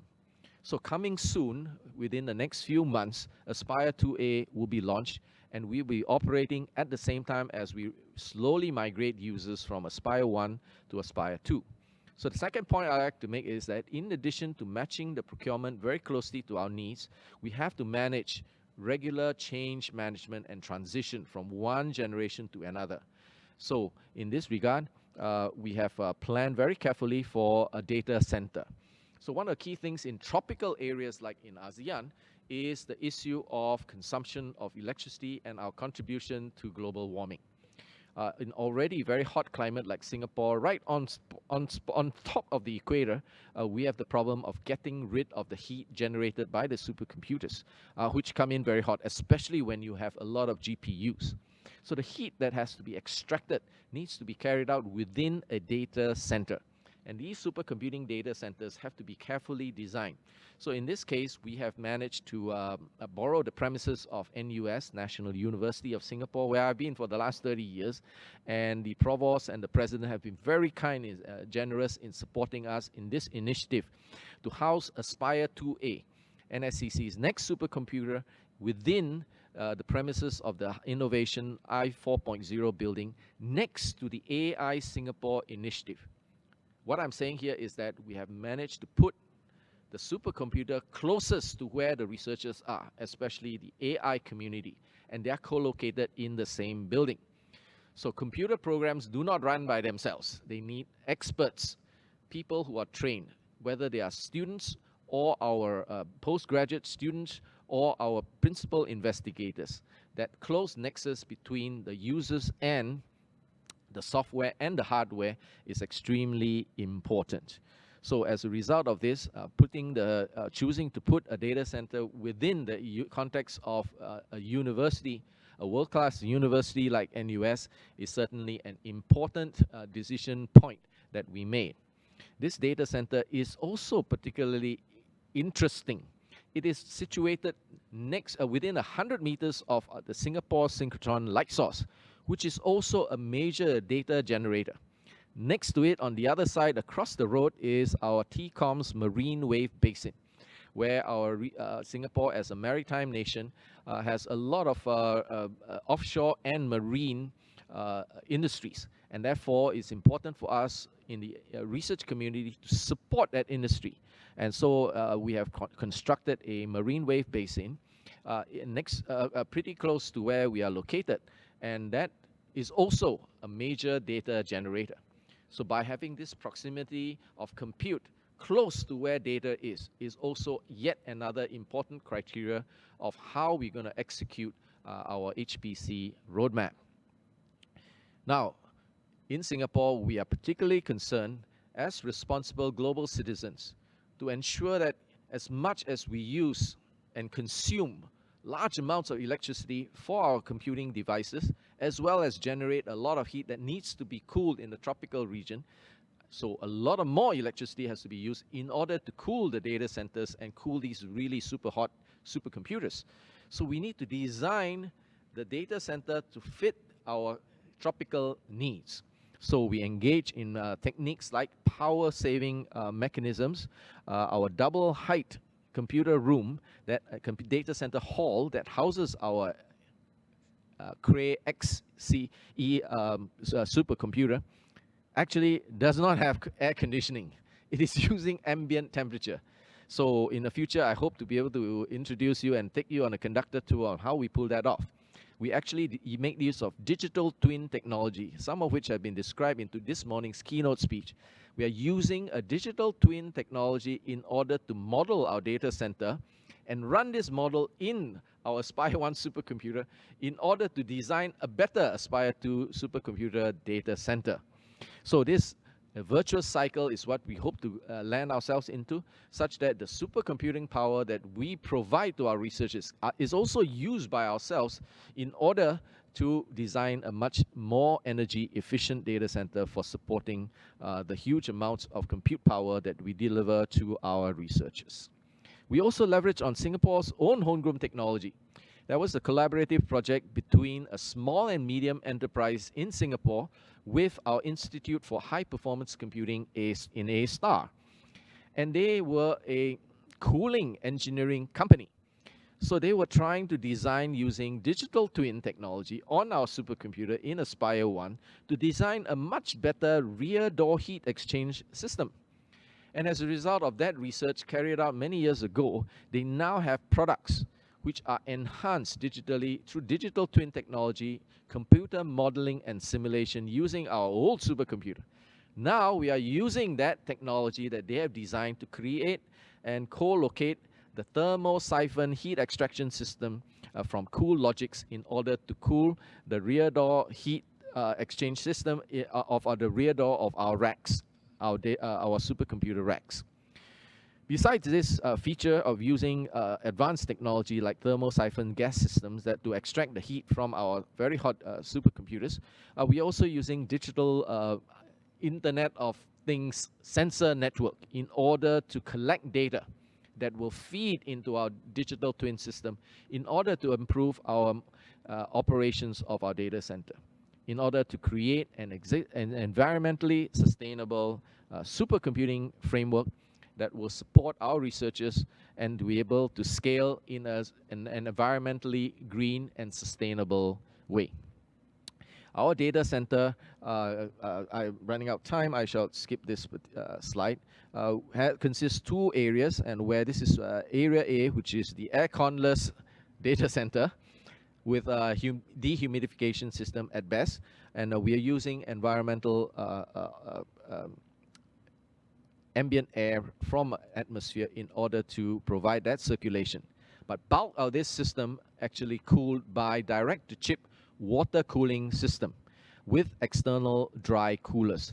Now this technology has been experimented on in Aspire 1, and which is why we are very confident that this system will work, because we have been operating a dry cooler warm water cooling system on Aspire 1 in level 17 of our Fusionopolis building for the last 6 years, and it's been running fine, and we've resulted in a lot of cost savings. So these little tips and tricks that we have gone through, the challenges that we have overcome, is something that I hope will be of useful information to our friends and colleagues in other ASEAN member states. And of course, these technologies are already very advanced in the developed countries, and we are now borrowing and standing on the shoulders of giants, so to speak, as Zurina was talking about that, in order to take and adapt the experience from developed countries and adapt it to our tropical environment. So as I said, these thermosiphon system involve a gas phase change system in order to extract additional heat from the system using rear door heat exchange cooling system. Now, the resilience of our supercomputing resource is also very important, right? Besides the energy consumption, okay? We've heard of people who have built supercomputing facilities and found that the electricity consumption was so high they had to shut down the system because it's just not enough budget in order to cover for the electricity consumption. So that's one aspect. The other aspect is the resiliency of your data center to be able to run 24/7, 365 days a year. So we have built data centers in different locations for disaster recovery purposes and or to tap on electrical sources from multiple power grids. In this framework, our supercomputer Aspire 1 is in one location, Fusionopolis, and Aspire 2A is in I-4.0 in NUS, and the future Aspire 2B would very likely be located at Nanyang Technological University, 20 kilometers away from the rest, at and close to where we currently have our disaster recovery system. So these three nodes will now form the resiliency system of our NSCC supercomputing infrastructure. So our roadmap will involve this long trajectory whereby we have made use of conventional data center technologies in order to support our early supercomputing efforts.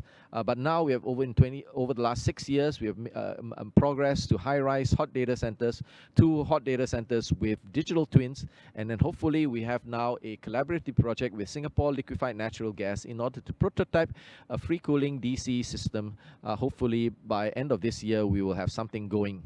And maybe next year I can report something to this community. Going forward, we hope to be able to build a floating data center combined with solar farm as well as fuel cell using ammonia, a carbonless electricity source. So this is very important for Singapore as we be fully committed to the decisions made at COP26 and all the communities coming together to fight global warming by being responsible users of electricity. And here we are targeting the possibility of using renewable energy almost as high as we can achieve at this point of time. And beyond that, we are talking with colleagues in Europe, especially colleagues in Finland, on whether we can make use of the free cooling of the Arctic, for example, where they have a big supercomputing center hosted in the city called Kajani, hosting currently what is called the Europeans' fastest supercomputer, pre-exascale supercomputer called the LUMI. And they have plenty of space in their sawmill and plenty of hydroelectric power as well, and that is very green. So we hope now to collaborate with our partners, and going forward, we hope that this arrangement will allow us to move forward. Beyond that, we hope to globally connect with our friends in Europe, Japan, Hong Kong, Australia, and the US in order to advance our strategic movement forward.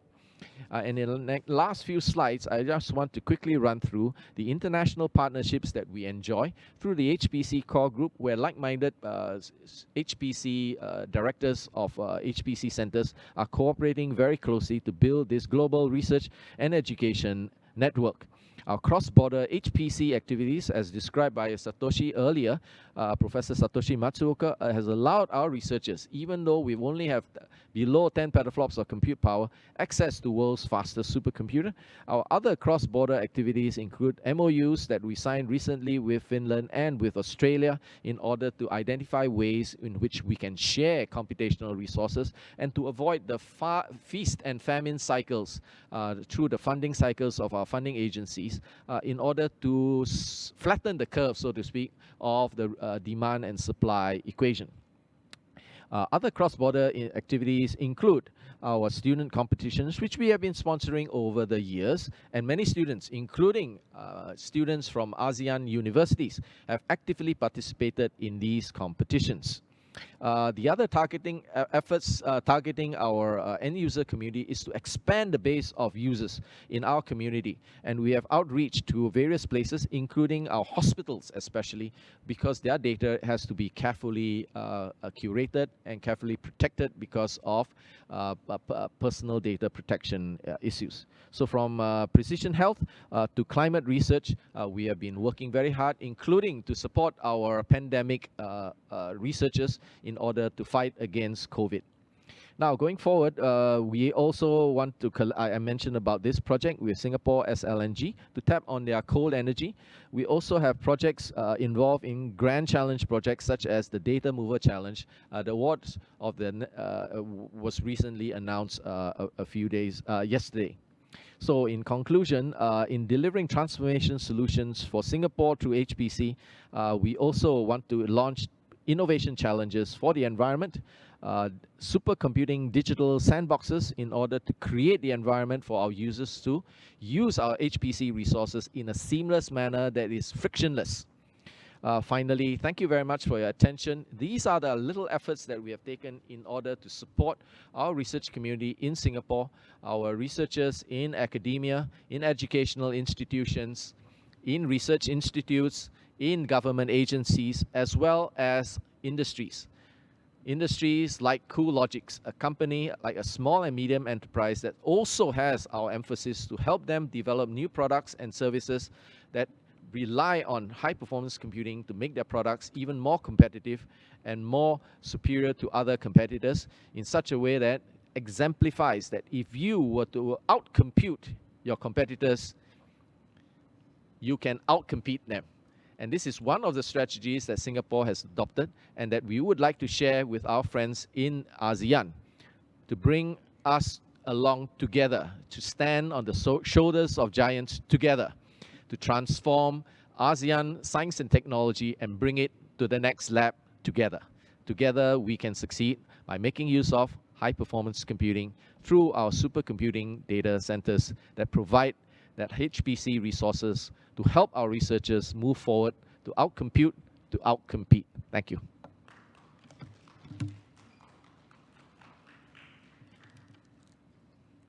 Thank you very much, Professor Tan, for introducing the NSCC to all of us. And I must say, I was very impressed by hearing about the extent to which your institution mainstreams sustainability and green solutions.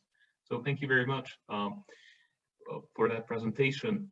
We have reached the end of our track, but I think in a very symbolic manner, I'll be passing on the baton to Dr. Gagliardi, to the first speaker of our track. Dr. Gagliardi, I see that you have moved to the Alps. I think that's the Matterhorn behind you. Please feel free to introduce the next track. And thank to all of you for your attention, especially to our three speakers for their remarks. Thank you.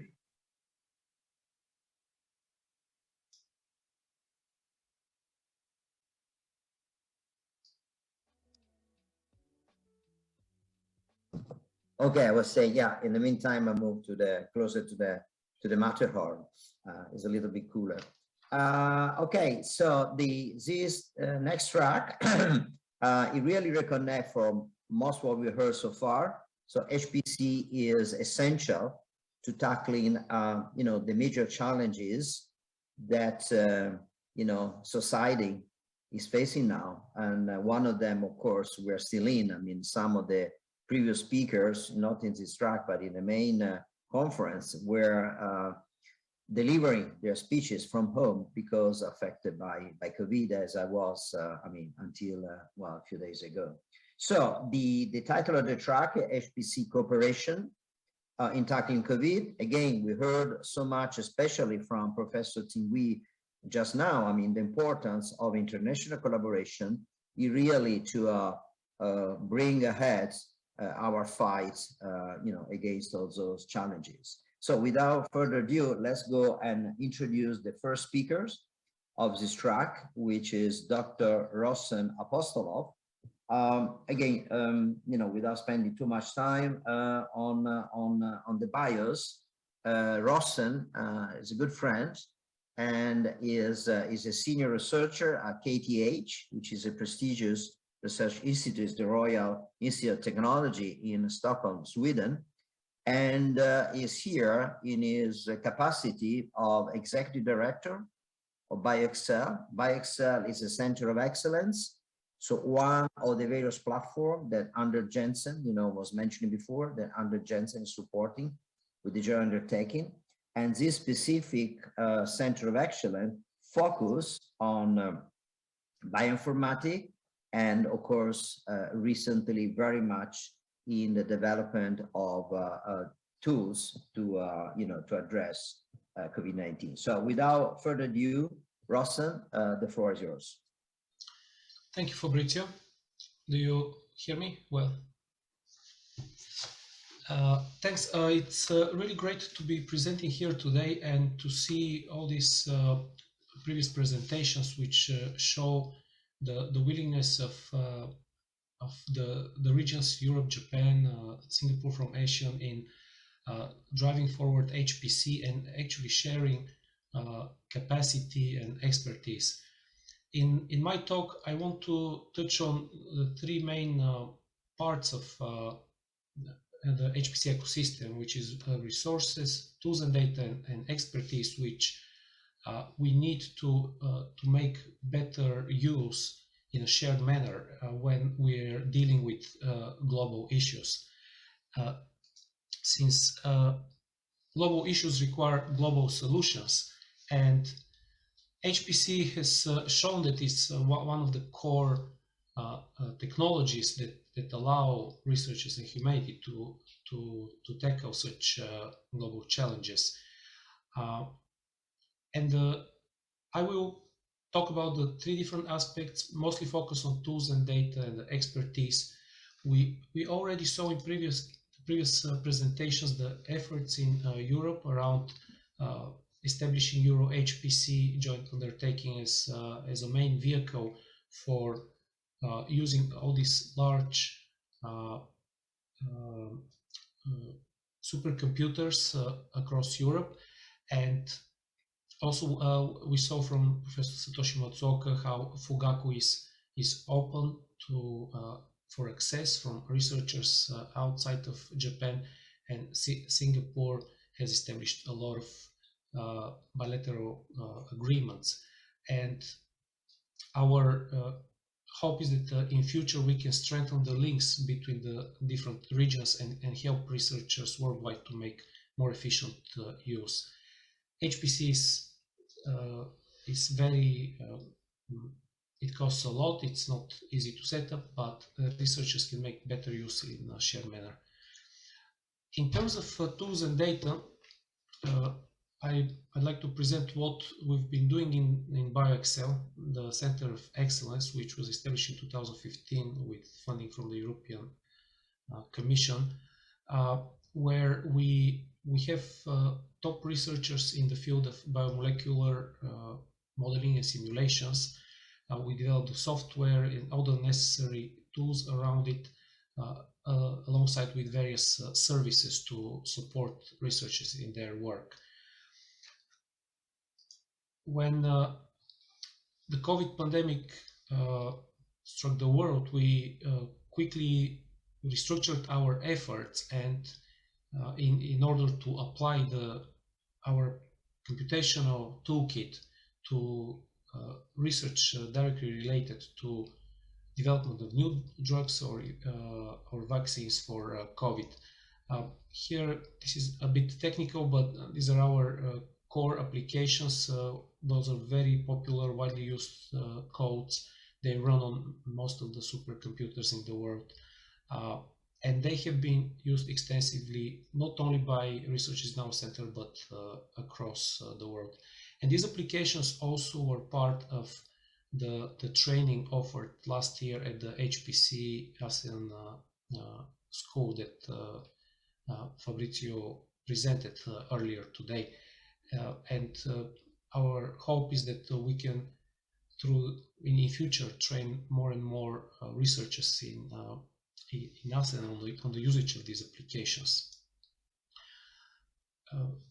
To make efficient use of large resources, it's not enough to have only single applications, but most of the challenges require that one bundles a number of tools and applications into workflows as standalone solutions that one can launch on a large supercomputer without much intervention. And in BioExcel, we've developed various platforms and workflow systems that allow, such as the BioExcel building blocks, to run efficiently on HPC. Not only tools, but it is important that we share data, in particular in times such as in COVID. And in BioExcel, we showed how a lot of this can be being done on a worldwide level, such as a platform for sharing atomistic molecular dynamics trajectories that it's taken a lot of time to generate them, but then other researchers can use them for their own analysis without going through the HPC cycle. Also, we launched a workflow hub for COVID-19 related workflow solutions, and in collaboration with the MOL SSI in the US, we set up the COVID-19 Molecular Structure and Therapeutics Hub, where the leading research groups could deposit high quality data that can be shared and reused by the global community. So it's very important that in addition to the HPC infrastructure, we have ways to share the tools and the data that is being used in this research. The third very important aspect is sharing of expertise. We already heard that, for example, in ASEAN, we saw also from the HPC school that there is a big need to learn more about how to make best use of HPC, how to deploy applications, what is the most effective way of using them. And one of the examples is the Baxter training program, which we've been working on, where we have introductory courses, advanced training workshops for power users, various work hands-on sessions, and so on.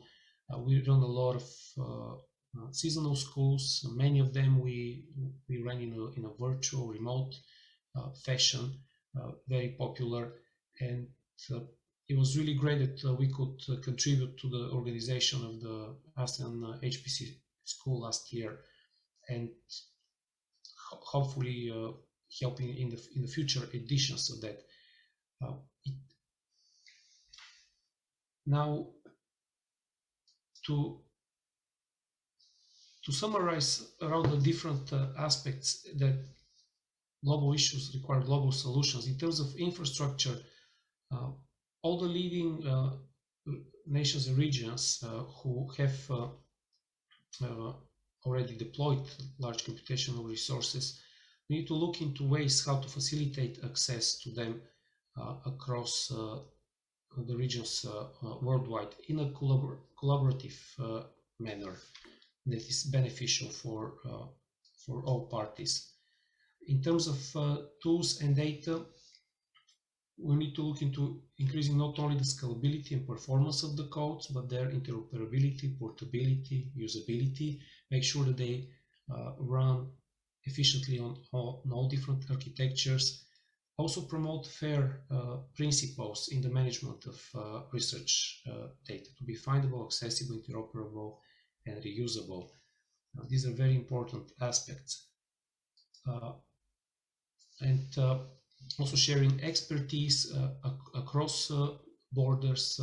Researchers have access to training programs, support networks that facilitate exchange of this expertise, and we need to develop programs in support of the global collaborative research. And one of very important initiative that has been started by the E-Ready, the HEST Regional Evaluation Dialogue Instrument, which Zurina was talking about earlier, is that right now we are working on a feasibility study under E-Ready to evaluate strategies and opportunities for EU, ASEAN, also Japan, for collaboration on usage of HPC for COVID. With this study, we like to investigate in depth what is the current HPC environment in EU and ASEAN. We have good idea in EU, but in ASEAN there is a bit more work that needs to be done to also to identify the key players who we can involve in a dialogue through which we can assess the feasibility for collaborative work and propose concrete actions through which these HPC resources, technologies can be efficiently exploited from Europe and ASEAN region. So this is a study that is ongoing at the moment, and I've been in touch with some of you already, and I might ask for some input in future from some of the speakers and other participants here in the conference. So this is my talk. I think it's a great track that brings together all these important players in the HPC ecosystem. Thank you, and I'm looking forward to working together. Thanks. Thank you very much, Rossen. So the next speaker is Dr. Sebastian Maurer-Stroh, is the Executive Director of the A-Star Bioinformatics Institute, BII, in Singapore. And Dr. Maurer-Stroh, while he has a long career in bioinformatics, with original PhD from Vienna University in Austria, and he joined BII already in 2007, so it's been quite some time since he's in Singapore. Very much focusing his research line on protein sequence analysis, and now is the BII Executive Director. So without further ado, Sebastian, the floor is yours. Thank you very much, Fabrizio, and it's a pleasure to talk again in this environment. Several of our colleagues, Fabrizio, Rossen, they had mentioned the HPC ASEAN Summer School, where we also contributed with a talk. And I think it's a great initiative, and it should continue because sharing the information is important. And I was also asked to give an introduction to GISAID, which is very much about sharing. And I will tell you a bit about the historic background of this, which started in this very region. There was a time, 2006, 2007, when H5N1, highly pathogenic avian influenza, was one of the threats on the horizon. And there were sequences and cases from the region that were relevant, but there was a certain hesitancy to share the information, because just a year before that, when sequences were shared in a public domain database, companies came and patented it, and the country that originally submitted was not credited for this. And this is just one of the aspects of why scientists have been and seem to be still are hesitant to share sequences when there is no control over the data, as is the case for public domain archives. So the GISAID initiative is a data science initiative that tries to overcome this by creating a clear legal certainty between the data providers and the data users through a data access agreement. The access to GISAID is very important to be free of charge and open to everyone.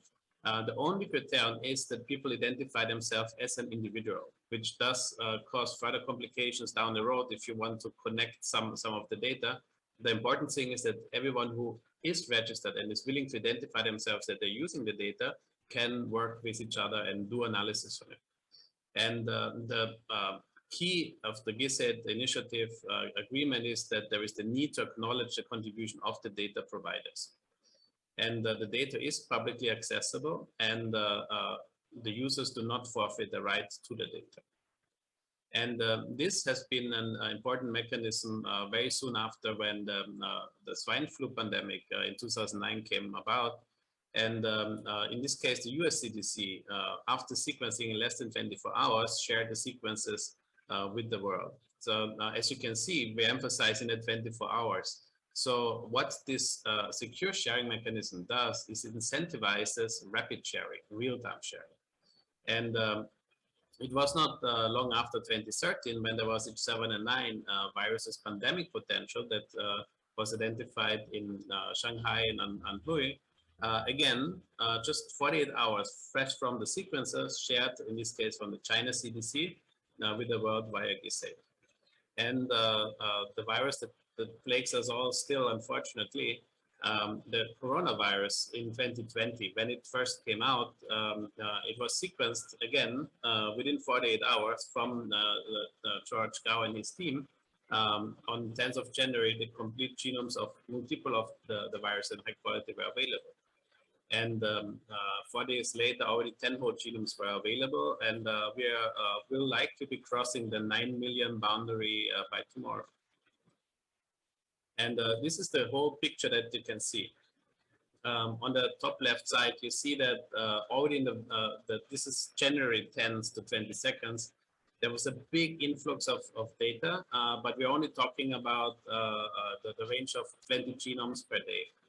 Nowadays, we are receiving more than 100,000 genomes per day, and we are processing submissions of over 1 million genomes every month. And it has been a true global effort with 210 countries and territories submitting data and sharing via GISAID.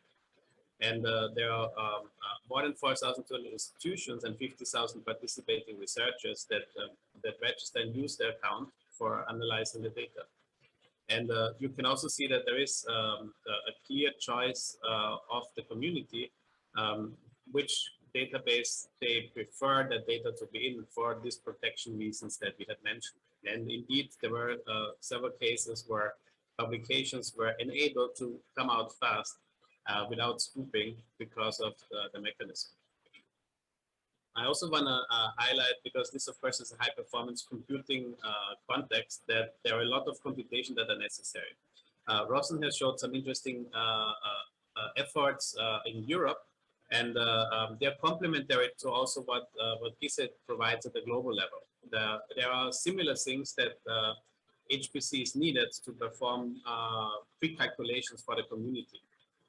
For example, if one wants to generate a phylogenetic tree, there are multiple computational steps that are needed to arrive there. For example, if you want to make an alignment of the 9 million genomes, you can't do that anymore on a normal desktop or even in a mini cluster.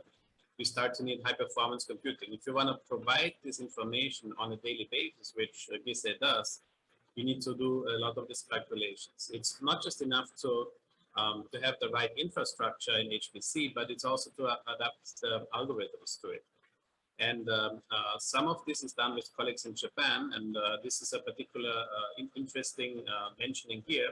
The authors of the popular multiple sequence alignment program, MAP, are adapting their software both for the scale as well as for the quality of the sequences. We are helping to work together to introduce a codon-based alignment, which allows more reliable identification of mutations from the mapped alignment. So the first step to make a phylogenetic tree is to make an alignment of the sequences. This is when you compare the sequences, you put them along, you slide them along to find the best match. Then you look at the differences between the sequences, and the differences became a distance matrix that are then displayed as this tree form. Another revolution is that the most common software used to visualize trees before the pandemic was limited to 4,000 genomes, which is understandable because there were not so many viral genomes being shared, even for common pathogens like influenza. But with now over 9 million genomes available, the 6 million genome trees are the high quality selection of genomes from the current set. Again, new algorithms are needed to do this kind of calculations and combine with high performance computing. And I'm very pleased to see efforts that are going across the countries and regions from EU to ASEAN and Japan to collaborate in providing the infrastructure. And one of the classical tools that many of you will know is BLAST, for looking for one sequence, how similar is it to all the others. So if you compare now with the 9 million sequences in the database, the algorithm, even in a 32-core machine, runs 1 hour. That's not something that is a normal user experience where you can quickly act on it. Instead, we developed a new software called Audacity Instant that uses tricks of suffix trees and indexing of the changes, focusing on the changes, that traverses the distance matrix much faster. So in fact, you can now search a sequence within seconds rather than the 1 hour against the whole database. And then in this case, you get very good additional summary statistics that are epidemiologically relevant. And it's also very important that you have this kind of surveillance so that you can do calculations based on if your diagnostics still work. This is one case where the Delta variant changed one primer that was early published by the Charité in Berlin. And it's also very important to understand the phenotype of the virus. So several of the interesting tools, including for docking that were shown before, including for simulations, they are very, very useful for this. What we have employed for GISET is the Prof server. That is a very fast tool that goes from the sequence to the mutation to the structure. And then we help with the annotation of literature annotated effects or phenotypic effects, which can include receptor binding, changes in severity, as well as antibody escape. That feature of antibody escape is the relevant one to also know which of the variants that occur are possibly relevant for looking in terms of changing vaccine efficacy. And we have been doing this work together with CEPI, with UK HSA, and also with together with WHO, finding what are the new variants that are rising. And you all know the names of the current ones, you know, Delta, Omicron. We've been looking at variants already since two years, and the names started a while ago. We're also part of that paper. But what is important is that whenever these variants change, there are just a few changes associated to them. And it's important to go all the way from the sequence, from the raw data into an interpretable format. And one of it is by looking at the annotation where these changes are in the structure. And this is something where it's not just high performance, but it's a good understanding of the domain expertise that brings you further. And within Omicron, you also have sublineages. So we're constantly hunting of what are the new changes. And most of the time, these changes are neutral. So we shouldn't worry too much. It's rather us being able to monitor if any of these changes would alter potentially the properties relative to our vaccine coverage, etc. But just like for other viruses. In this case, you do see that in purple, the BA.2 sublineage is indeed on the rise. And this brings me to the end of the presentation. I think it was meant to introduce GISET, which is a lot about the sharing mechanism that has enabled this. But this, all of this is only possible through the global community, which includes a lot of members, both from ASEAN, Japan, and the EU, coming together. And I also agree that we should collaborate and on getting both HPC performance and tools together to do more. Thank you. Thank you very much, Sebastian. I think now we move to the last speaker in this section, who is Professor Satoshi Matsuoka, that we've already been listening to before. So I don't need to introduce Satoshi again, besides reminding that he's the architect and the major inspirator behind the most powerful computer in the world, and a longtime friend and colleagues. So Satoshi, the floor is yours.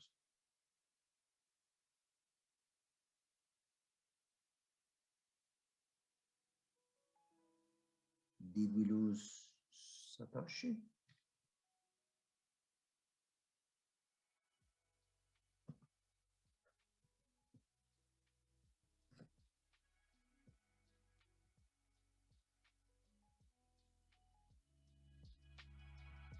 I don't see Satoshi connected any longer.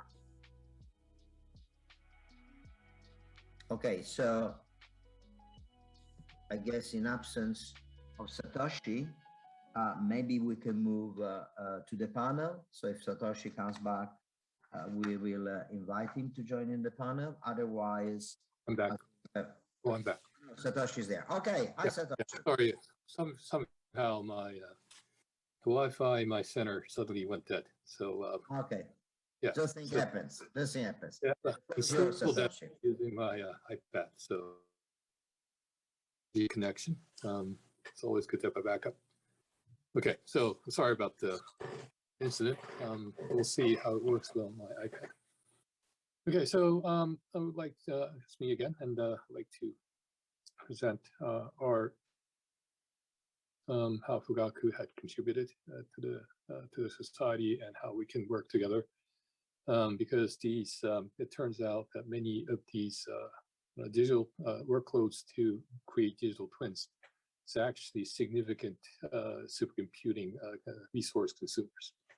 Okay, so so when Fugaku, as Fugaku was being installed, as we remember, it was it's like 2 years ago, feels like eternity, when COVID started to affect us. it started to affect Fugaku as well. It started to affect the supply chains because as we were installing, Fujitsu was manufacturing the nodes, all the hardware, but they were hitting some supply chains, not just from China, but even Europe. We had some supply chain in Europe, and that was compromising. And also we had facility level issues because if any at the time the quarantine procedure was very strict. If anybody came down with COVID, then we would have had to shut down the installation process for like 72 hours. So so that was a problem, and of course it was a big societal problem. So if I could go back a slide, I don't know how to go back. But it was quickly realized, as was with the other parts of the world, that the use of supercomputers to combat the situation would be most fruitful. And but two different programs were established for HPCI. Because one was because Fugaku was still in pre-production, that's very early pre-production. So we had to be very selective because we couldn't get any user. So for those users, we wanted to put them in a production supercomputer. And also because of the difference in the capabilities, the calls that were made on these production supercomputers assumed small allocations of smaller resources to do things like small docking studies or things like that. On the other hand, the work to be done on Fugaku was to be at significantly orders of magnitude bigger scale in terms of resource consumption. So, and also to exploit all the translational exploitation of a lot of the software that had been developed, co-designed and developed along with Fugaku, and obviously optimized to run at massive parallel high performance on Fugaku supercomputer. So we have to be very selective about what will be run on Fugaku in terms of the COVID mitigation research. So on Fugaku in total, that's why the number of projects that ran on Fugaku was much smaller compared to the tier 2 supercomputer. There were tens there, but the ones on Fugaku there were only 6. And but that's the reason I just described. And, again, I want to see how I change the slide. Right. Okay. So the 6 that had been accepted were sort of all over, from microbiological investigations, from like force field, and also molecular dynamics. And these were, very similar to the studies that were done, docking studies for pharmaceuticals. These were very similar to the studies that were done, like as described by our European colleagues. But also there were translational research in terms of more the societal epidemiological studies, like how, because there were even early speculations that these viruses were airborne, despite we sanitize our hands. Maybe that's not very useful because most of the now it turns out that most of the infection transmission comes from airborne aerosols, viruses embedded in the airborne aerosols. And more macroscopic societal simulations, like, for example, what would happen if there's a lockdown, or and try to assess the damage and for the policymakers to strike a balance between societal damage versus. So most of these required significant compute resources. Those that would dominate are tier 1, multi tens of petaflop, large, still a leadership class supercomputer, multi petaflop, well, tens of petaflops in some instances for the entire year. So kicking everybody out of your production supercomputer, tens of petaflops, multi-million dollars to facilitate, kick everybody out, run any one of these would have required more than a year's worth of compute. So, but that's a sort of simulation capabilities that were anticipated, that were needed, and only the only instrument we have was Fugaku. So, just again, I'm really disappointed by the this very bad manipulation skills I have with these slides. I don't know why the slide doesn't change instant. Okay, so so one molecular level study that was done by Dr. Professor Yasushi Okuno, in which he did docking studies of substances to COVID. But instead of being selective, basically it's like an all-to-all survey, in that he took the 2,000 existing drugs and found the substances. And also he took multiple targets on the viruses and humans, of course, and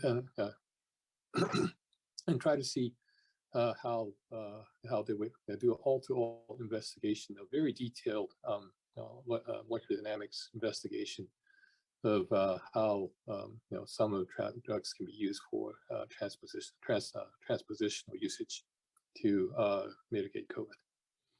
And any of these simulations is because of very detailed nature of this simulation.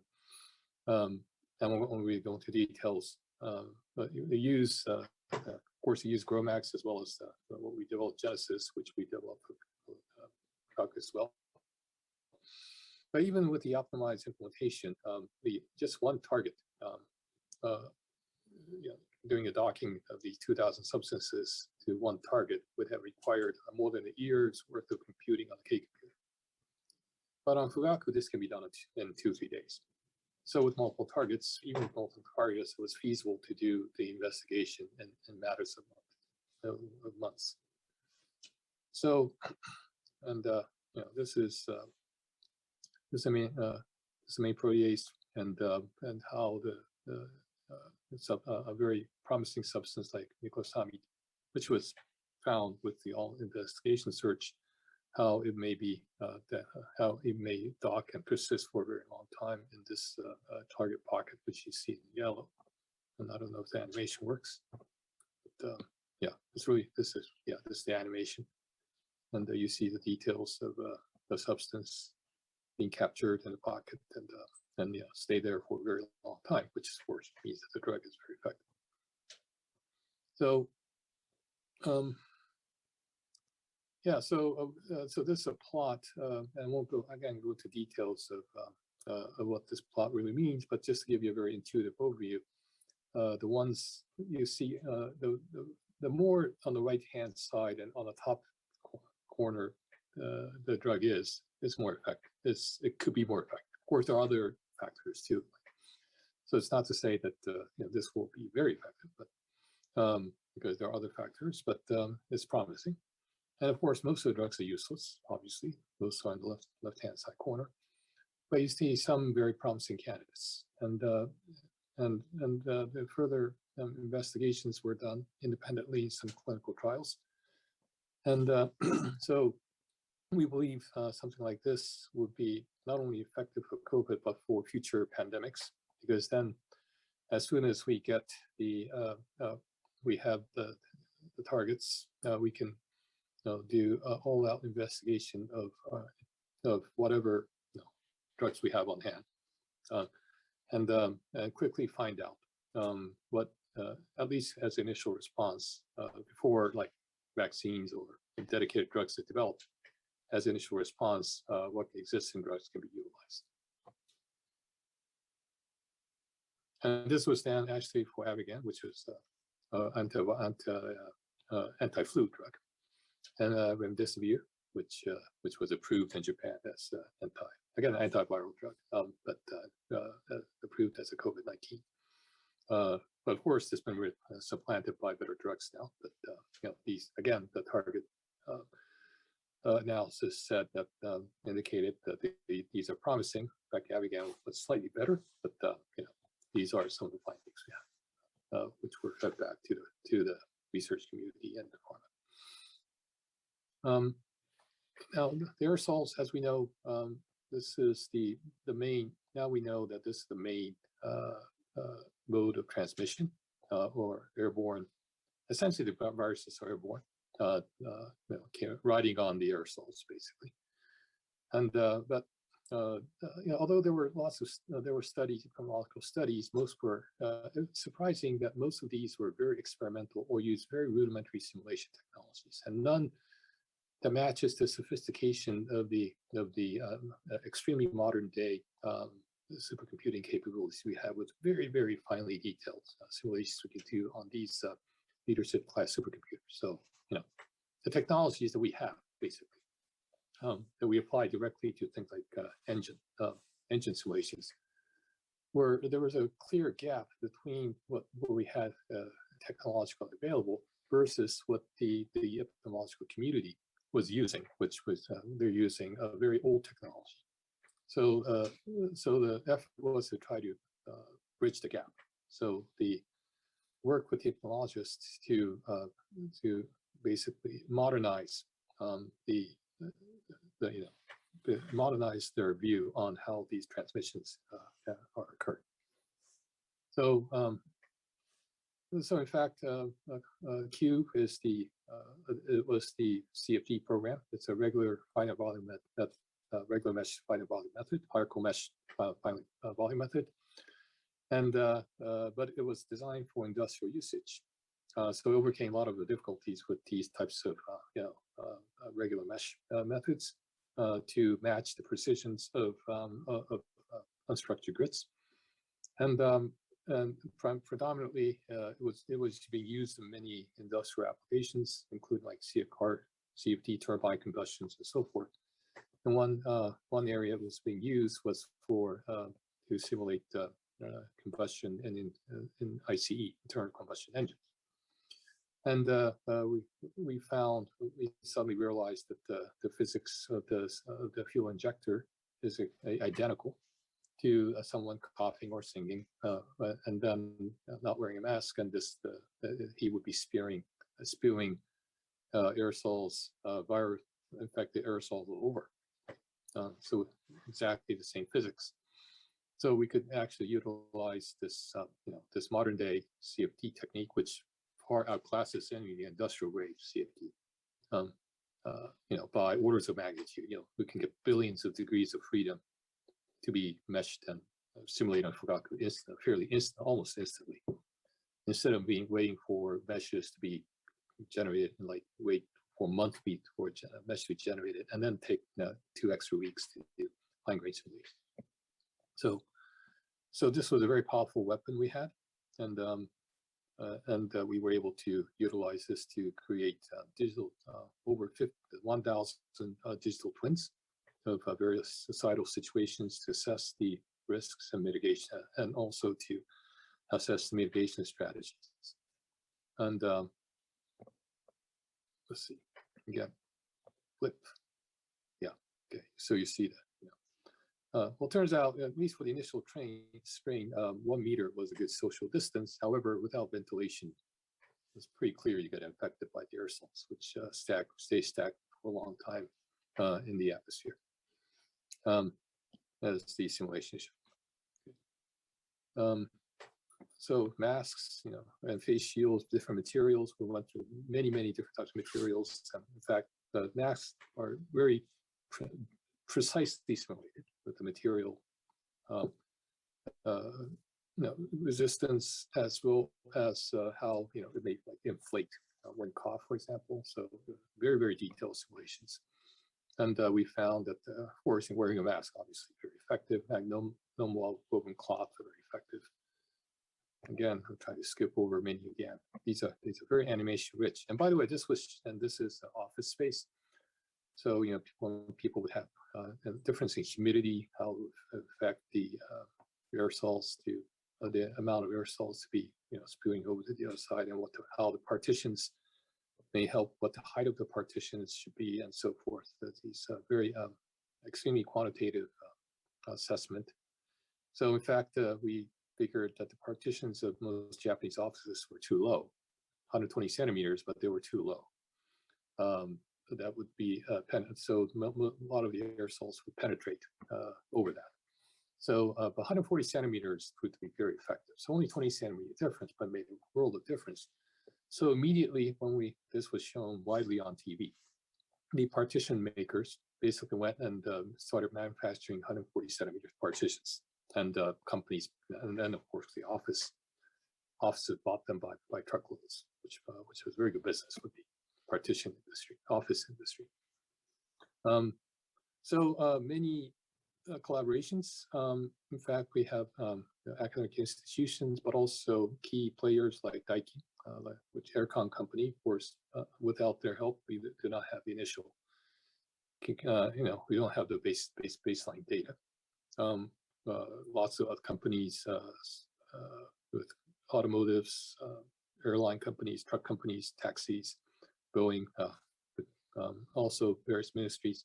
We also see National University of Singapore, NUS, and this was very interesting because one thing we assessed was the effect of ceiling fans, whether it would be effective for COVID mitigation for doing ventilation.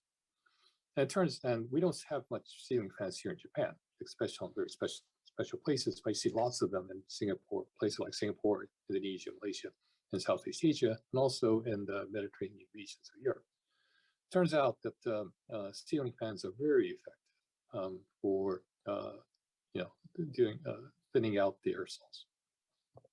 So okay, so and we did this with taxis and so on. And yeah, again, I'm trying to skip over, but I'm sorry, it's really slow. It's really slow.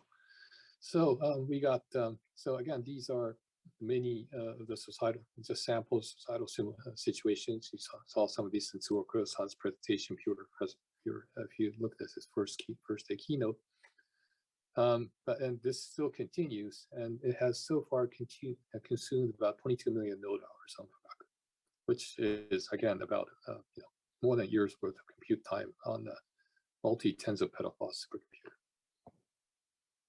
Okay, so and now we're trying to do come to more of the baseline science on how infections will go from the lungs all the way to spewed out all the way to the other party, and then how the cells on the surface would be with these viral-ridden aerosol attach and start infecting the cells. So we're trying to create an end-to-end model for the first time, and this was in some sense epidemiologist's dream come true, because something like that could never be experimented.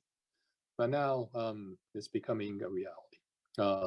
And again, the epidemiologists we're working with is extremely excited by the opportunities provided by supercomputing, advanced supercomputing, that they have not realized existed before. Okay, so in the interest of time, I'd like to stop here. And but all these efforts are, in some cases, the results are global.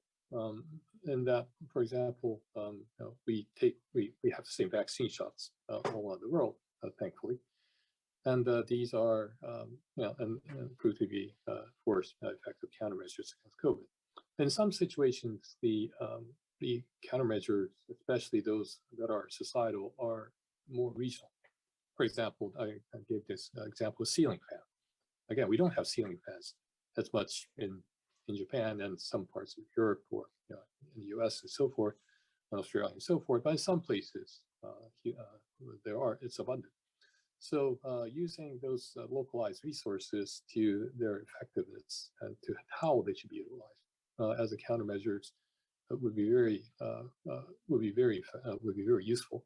Although it's regional, places with a similar environmental situations can share the results. And of course, all these applications that were demonstrated in the previous talks, as well as the applications we have, can be run on these leadership class supercomputers oftentimes. So it's also good to not only share data, but the code and the science and insight. Right? We often say we share data, but we should share the compute as well, because again, some effects are regional or particular to a certain mitigation, and the data alone will not tell the whole story. And why so we should utilize compute capabilities, but we have to have the applications to do so. So So somehow, so it taught us a lot of lesson that we should work together, not as supercomputing centers, to provide our scientists with these tools, which in turn is really helping us to try to win this war against COVID. Thank you very much. Thank you very much, Satoshi. Pretty interesting presentation and further demonstration how important is high-performance computing for fighting and tackling major societal challenges like COVID-19. Now, that concludes our section, and let me now hand over the floor to the moderator for the next and final section, which is again Pierrick. Pierrick, are you online and ready to take? Hello. Thank you very much, dear colleagues. It's a pity we are not together, otherwise we will maybe enjoy a nice cup of tea or coffee or beer, but we are still in an online world. Now I'm going to moderate this session with the three colleagues who have spoken, and I was myself listening to very interesting information. So thank you to all the speakers until now. In this moderated session, we will have very short introductions of Anders, Igor, Professor Igor, Professor Satoshi. So I would like to give the floor first to Anders with a brief introduction again, but the colleagues have been already listening probably to your track, to your presentation in track 1. So you lead the EuroHPC initiative, which is a very large initiative in Europe. So I would like also maybe to help you to start that you introduce how you believe that mechanism or initiatives like yours help to bring the community together within one region. We are speaking about Europe. And of course, later maybe the perspective of whatever is done outside, how we can link it. Should we link it at the application level, at the use of the machine time level? So please make a pitch, and then we will move to Andy and Satoshi and have a second part, more discussion between you three. The floor is yours, Anders. Thank you. Thank you very much for that. I think I've listened with great interest to all the presentations this morning. I think it's really enlightening, and it really proves how within the HPC environment and the science environment we need to work together. And I think that's also what EuroHPC is all about. We're trying to bring together the ecosystem within Europe, and then let's see with the new task of international cooperation how we can take that further. So what EuroHPC, as I said this morning, is really about is to build up an ecosystem and enhance it, the ecosystem that we have within the European context at this time. And we're doing that at multiple levels. We're really trying to bring in a bigger user community and widen the knowledge around HPC. So it's not just about getting infrastructure. One pillar, which I also highlighted this morning, which is very important, is the infrastructure, where it was recognized that there was a deficit in Europe. We were missing infrastructure. So we're working hard to try and close that gap and make the infrastructure available.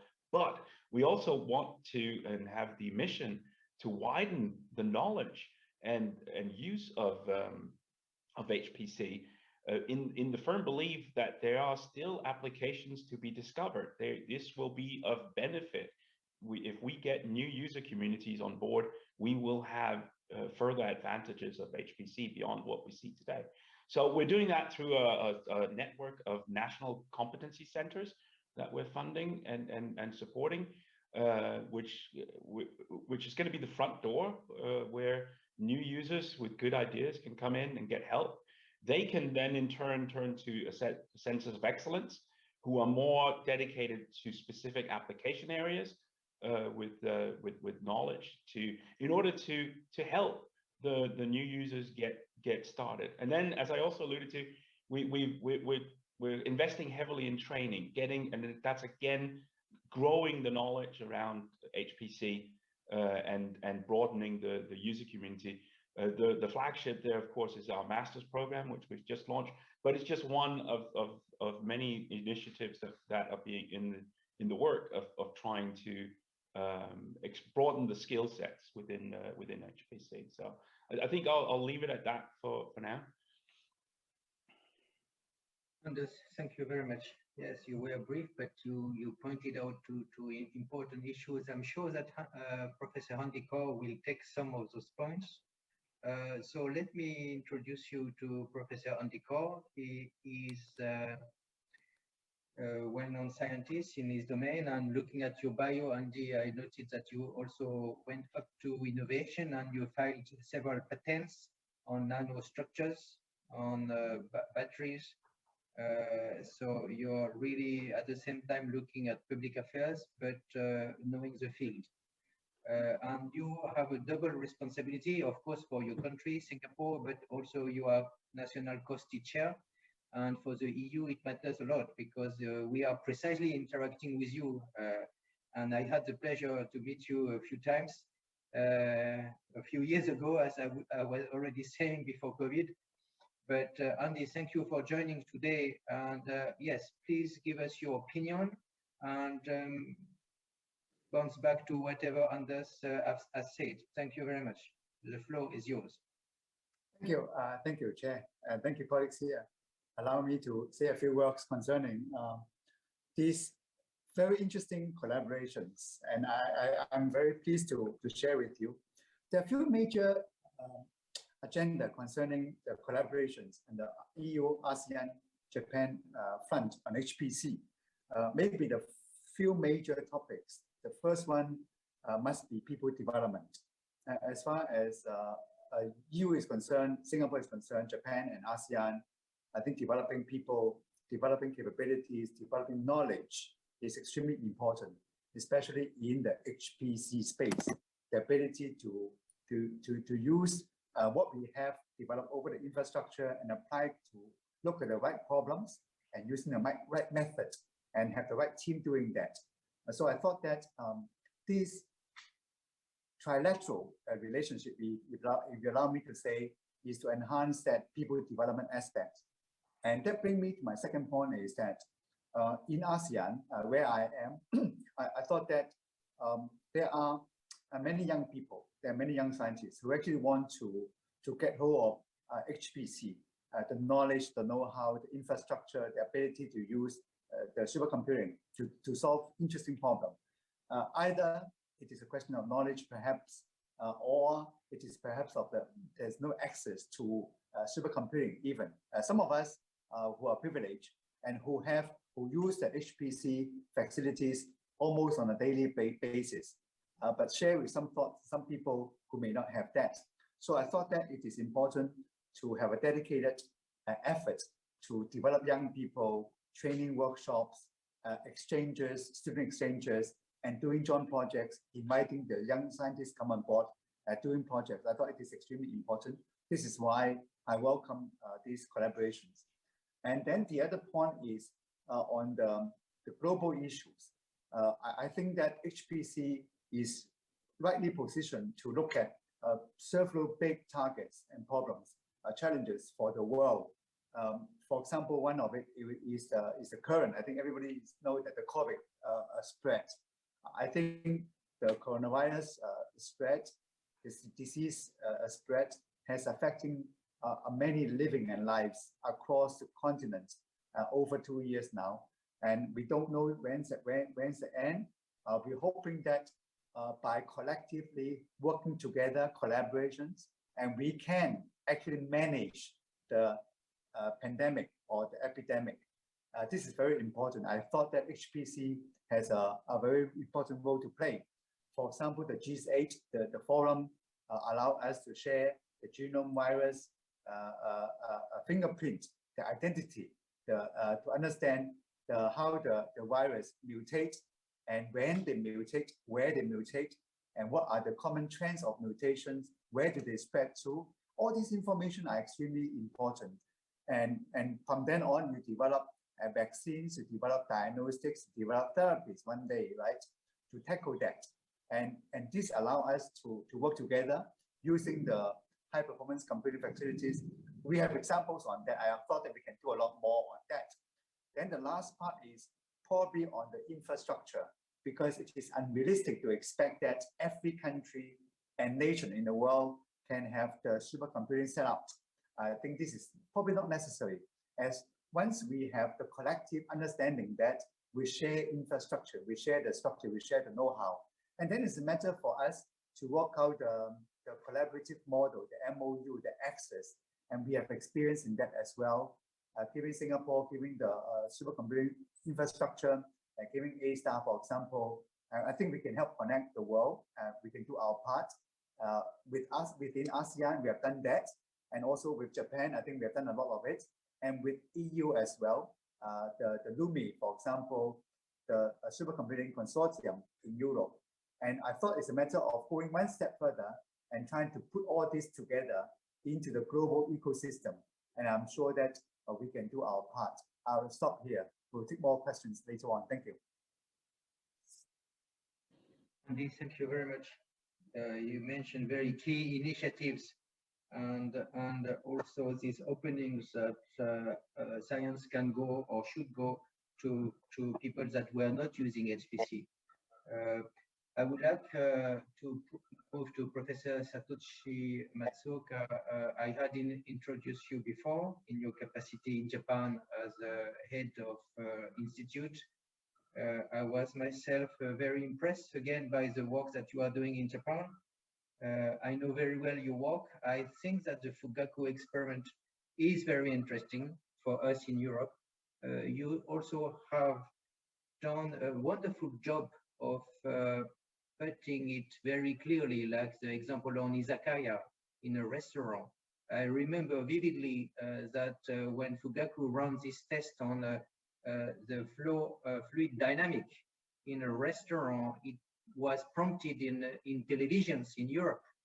And my wife is Japanese, so she prompted it to me as well, but I saw it really on the French and German TV. So it was a good showcase for Japan, and behind it was helping all of us, because he was saying we need HPC, we need supercomputers, we need to look at application. So what you are doing is extremely interesting. I would like maybe to pitch, to help you in the pitch, because we had some questions on the chat, and one of which is Fugaku limited to the use by private sector from Japan? And how do you regulate the quality of research papers that will come from experiment conducted under Fugaku? So because we are speaking about scientific world, so how at the same time as we cooperate internationally, are you able to validate the work that is being done on your machine and in your labs, being by Japanese or by non-Japanese scientists? So it's just to help you on your pitch, but otherwise we take it when we discuss. Back to you, Satoshi.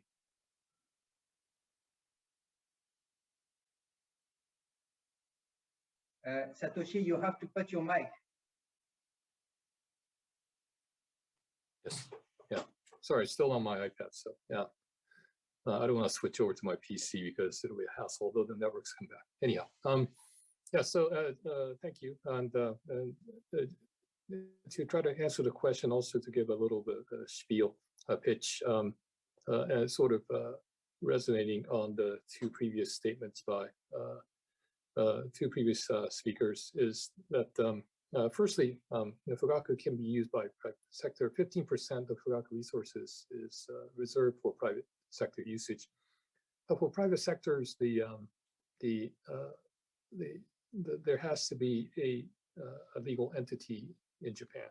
So for research, for academic researchers with open research, there can be people from private sectors in the team, as long as the research is done as open research. But for private sectors like product development, kind of an effort, then it's restricted to companies, entities that have a legal entity in Japan.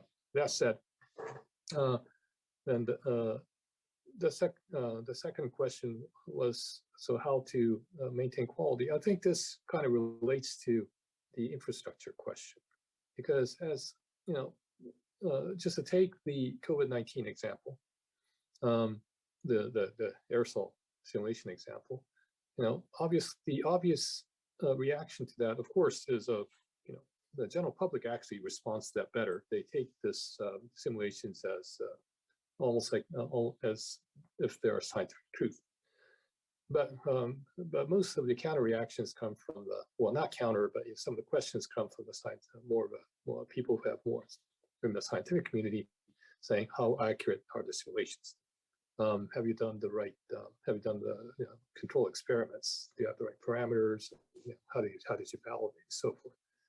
And of course, the obvious answer is we do all that, right? Because we don't publish results without these types of validation, which is of course has its limits, but we have we have reasons to believe, and we have done sufficient validations in many forms, comparing with the actual aerosol experiments to assess that we are, and also with other factors that are the simulations we do are quite accurate with respect to being a digital twin. However, are all simulations accurate? And the answer is no, because you can get your initial parameter wrong. You can have wrong boundary conditions. You may have a bug in the program. All these kind of stuff, which may actually compromise the accuracy of the simulation. You can make a fantasy world, in a simulation, but it has no reflection to reality. That's not good for creating digital twins. So when we speak about infrastructure, it's not just a machine. It's really about these, how digital twins as instruments of science and development can be an accurate reflection of the reality. And for that, this requires essentially packaging of the digital twins so that it can be distributed as assets, as infrastructure, part of the infrastructure, in a way such that it can be replicated and run on different machines by different types of people, but still there's a good trust that whatever that digital twins that are created is an accurate reflection of reality. And that so when we talk about infrastructure, we have to go to that level of to say that the supercomputing can be used readily to solve these societal problems at ease. And so investing into these digital twins so that can be shared. So it's not just sharing data, it's not just sharing a machine, it's sharing the digital twins. Accurate digital twins, I think, will be one of the best outcomes of international collaboration.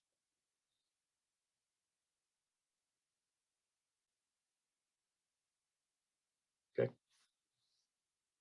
And that's very expensive, by the way. Creating digital twins is expensive. Right? They're expensive assets.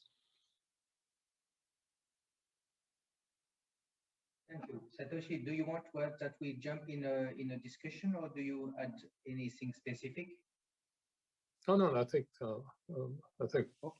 I've said enough. Yeah, thank you. No. Yeah. I know that you like to speak, but so dear colleagues, we will have about 15 more minutes to go. I have a difficult task to try to wrap up also, because this is a very important area. We are already touching about the relevance to industry, to tackling grand challenges. So it's a science that has to get an impact, especially because for public affairs, it costs millions, billions, and it will stay there. So the level of investment, the level of cooperation is so that we need to reach a critical mass. So I have probably my first question to Andy and to Anders, because I see similarities between ASEAN and Europe. Of course, I know Europe better, but I see that the level of expertise, and Andy mentioned it, the level of use of HPC is very diverse. If you take among the 10 countries of ASEAN, and Anders has the same experience. And of course, Anders has now, for example, on the EuroHPC with Bulgaria. So Andy, you could tell us how you, in the HPC task force on your COSTI chair group, you are managing to bring governments, but also maybe industry of some of the 10 ASEAN member states that for the moment do not use HPC, but to move forward. So how you do it, and I will ask maybe a similar question to Anders, how he thinks, Anders, that on EuroHPC, you can motivate EU countries that do not have this expertise. So maybe starting with you, Andy, and then immediately moving to Anders. Let me give you specific examples. Thank you. When we ASEAN, when we meet, each of us would have the common mandate that we contribute, we share, and we develop co-solutions. So example was that when we sit down together, then we realized that actually some of the basics that people take advantage of are not even available in many systems. And this is why we start having this sort of the virtual HPC training workshop and forum for the people. And because we have our long-standing collaborations with RIKEN, with Fugaku, and on the use of the supercomputing facilities. And therefore, one idea that come up is that why don't we make access to this Fugaku system and available to ASEAN states? That's a very simple idea. And why don't we do it together with them to make sure that what is being done is not just in the A-star, but also across Singapore, not just in Singapore, but also across ASEAN. So with this simple idea, then we start developing the network, and now we are spreading the resources. Now people are able to access the system in a much bigger dimension. So I just want to say that again, we are expanding that network. I think over time, we would like to reach out to more corners within the ASEAN countries, and so that more people can use it to tackle particular problem. On top of that, we developed workshop. Amazingly, the workshop was spearheaded by a couple of the countries, but now it was so popular that now we have to think about capacity, whether we are able to handle so many people who register for this workshop. It is quite amazing that within a simple, I think it's only 1 year, and we got so much traction across the system. Many students are now registering for the workshop, and we are now running a couple of series on that. And now we are introducing trainers into these workshops and introducing trainers. They come from industry, they come from academics, they come from A-star research organization, they come from RIKEN, etc. So we are expecting that. I just want to give you this an example that we can enhance the impact of this system. But of course, our next step is can we plug into the EU system? We are very interested, by the way, in the Finland Lumi system, because we're looking at the next stage is, for example, give an example, the zero carbon or the carbon neutral data center. Now, if we can learn from the EU setup on that, because data center has been commonly known, correctly or not, consume quite a lot of energy, and of course, it's not very carbon friendly. So we are seeing how we can work together to develop some carbon neutral data center, for example, in ASEAN, or at least we have access to that. So that also handle a bigger problem for us as well. So there's an issue on that, and this is why I just thought that the symposium would at least serve the purpose, and with the collaborations that we have in mind. I'll stop here. Thank you. Andy, if you want to take the floor. Yeah, Anders, pardon. Yes, of course. So I think what we're doing as the JU, and where you mentioned Bulgaria, we have a number of countries that may not have had the same tradition for HPC as some of the more dominant players within Europe. And we're, as the JU, it is one of our tasks to what should we say, join up Europe and allow everyone to be able to progress at the pace that they're able to. And essentially, what we're doing is we're co-investing. So by joining forces when we're buying machines, we have the opportunity to get bigger machines. Are you saying something? You're mute.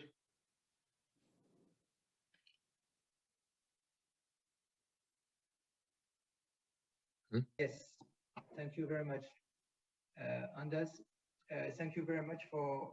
We have a couple of more minutes, and I would like to pick up on what Satoshi was mentioning and Andy, namely on mobility. I know that in Japan, Satoshi, you have this idea of connecting the user machines and teams. So you do not you try to make a paradigm by which you closely develop infrastructures and have the users and the students together working on a project. So can you tell us if you are able in such a concept to integrate the mobility? Because just to finish my question, mobility over the last 2 years has been cut to zero. Almost no scientist in whatever field has moved. So there is a belief that we can live online, that we can continue, especially in your domain. Maybe you can use a machine in Barcelona when you are based in Tokyo. So how can we regenerate the interest that the people meet and effectively spend time, like in an incubation mode? Because it's maybe something that has been lost. Back to you, Satoshi. Well, so a lot of people are talking about metaverse, which is like a resurrection of Second Life and so forth. People living in cyberspace. So it's interesting to note what happened at RIKEN. RIKEN, we have like 13 centers. Some are like like half of them are biology, some are material science, some are accelerative science and so forth. But some are like informatics, like HPC, AI, and applied math and so forth.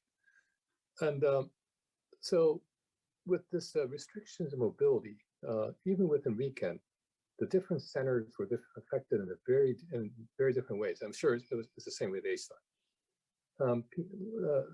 The centers whose mode of operation was largely experimental, right? Labs, people wear lab coats and so forth. They were significantly compromised. And that they are, and so when you look at the number of people who come into the office, so we don't have regulations like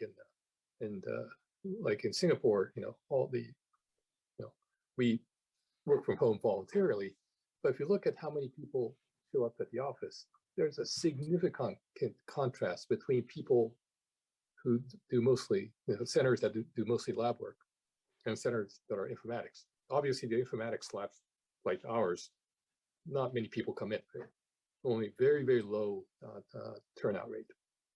Whereas the labs, they're like 70%, even despite even during the heydays of the pandemic. And of course, RIKEN is working on some other robotics technology to automate the laboratory process and so forth. But that's the nature. So this really says, can we, and given that even with the digital twins, we need experimentation to validate and have connections to the real world.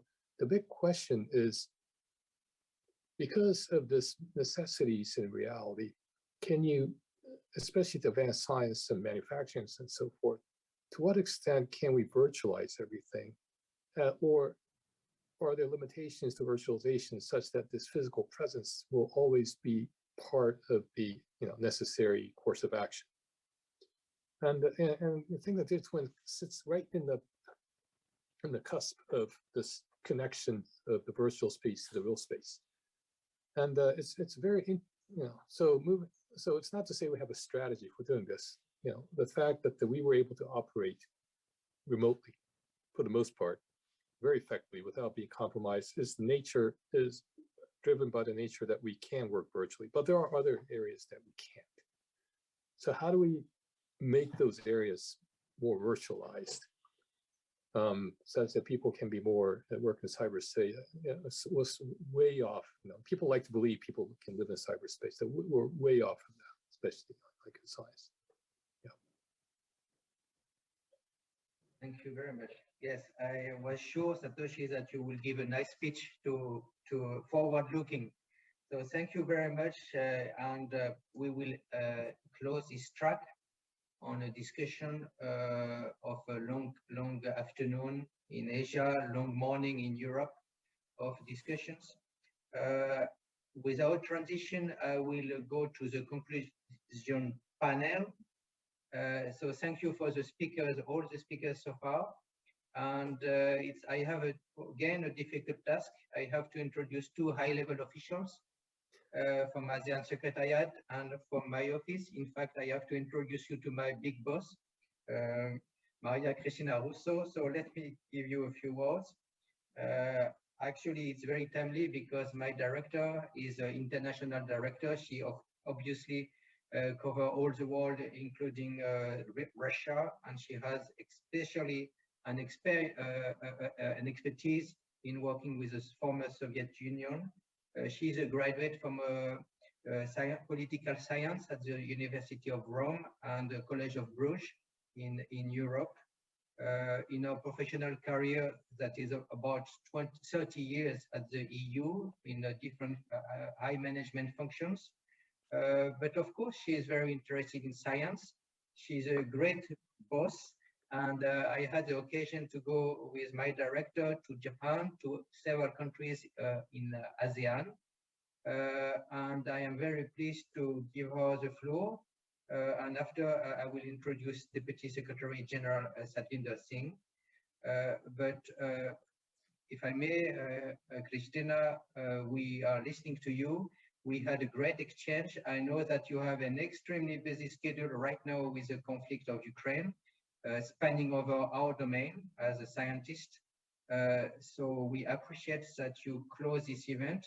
And I have to say that you already had an occasion to be again online with Deputy Secretary General. So it's the second time that both of you are closing a science event. So thank you very much to both of you, but the floor is yours first, Christina, for the conclusion of our symposium from EU side. Thank you. Thank you.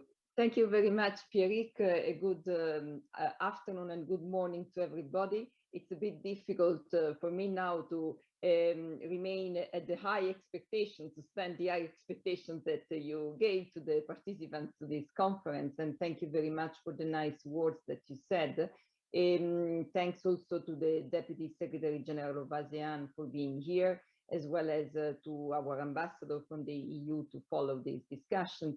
Indeed, Pierrick, as you said, we are unfortunately in a way, and fortunately in another way, very busy in these days.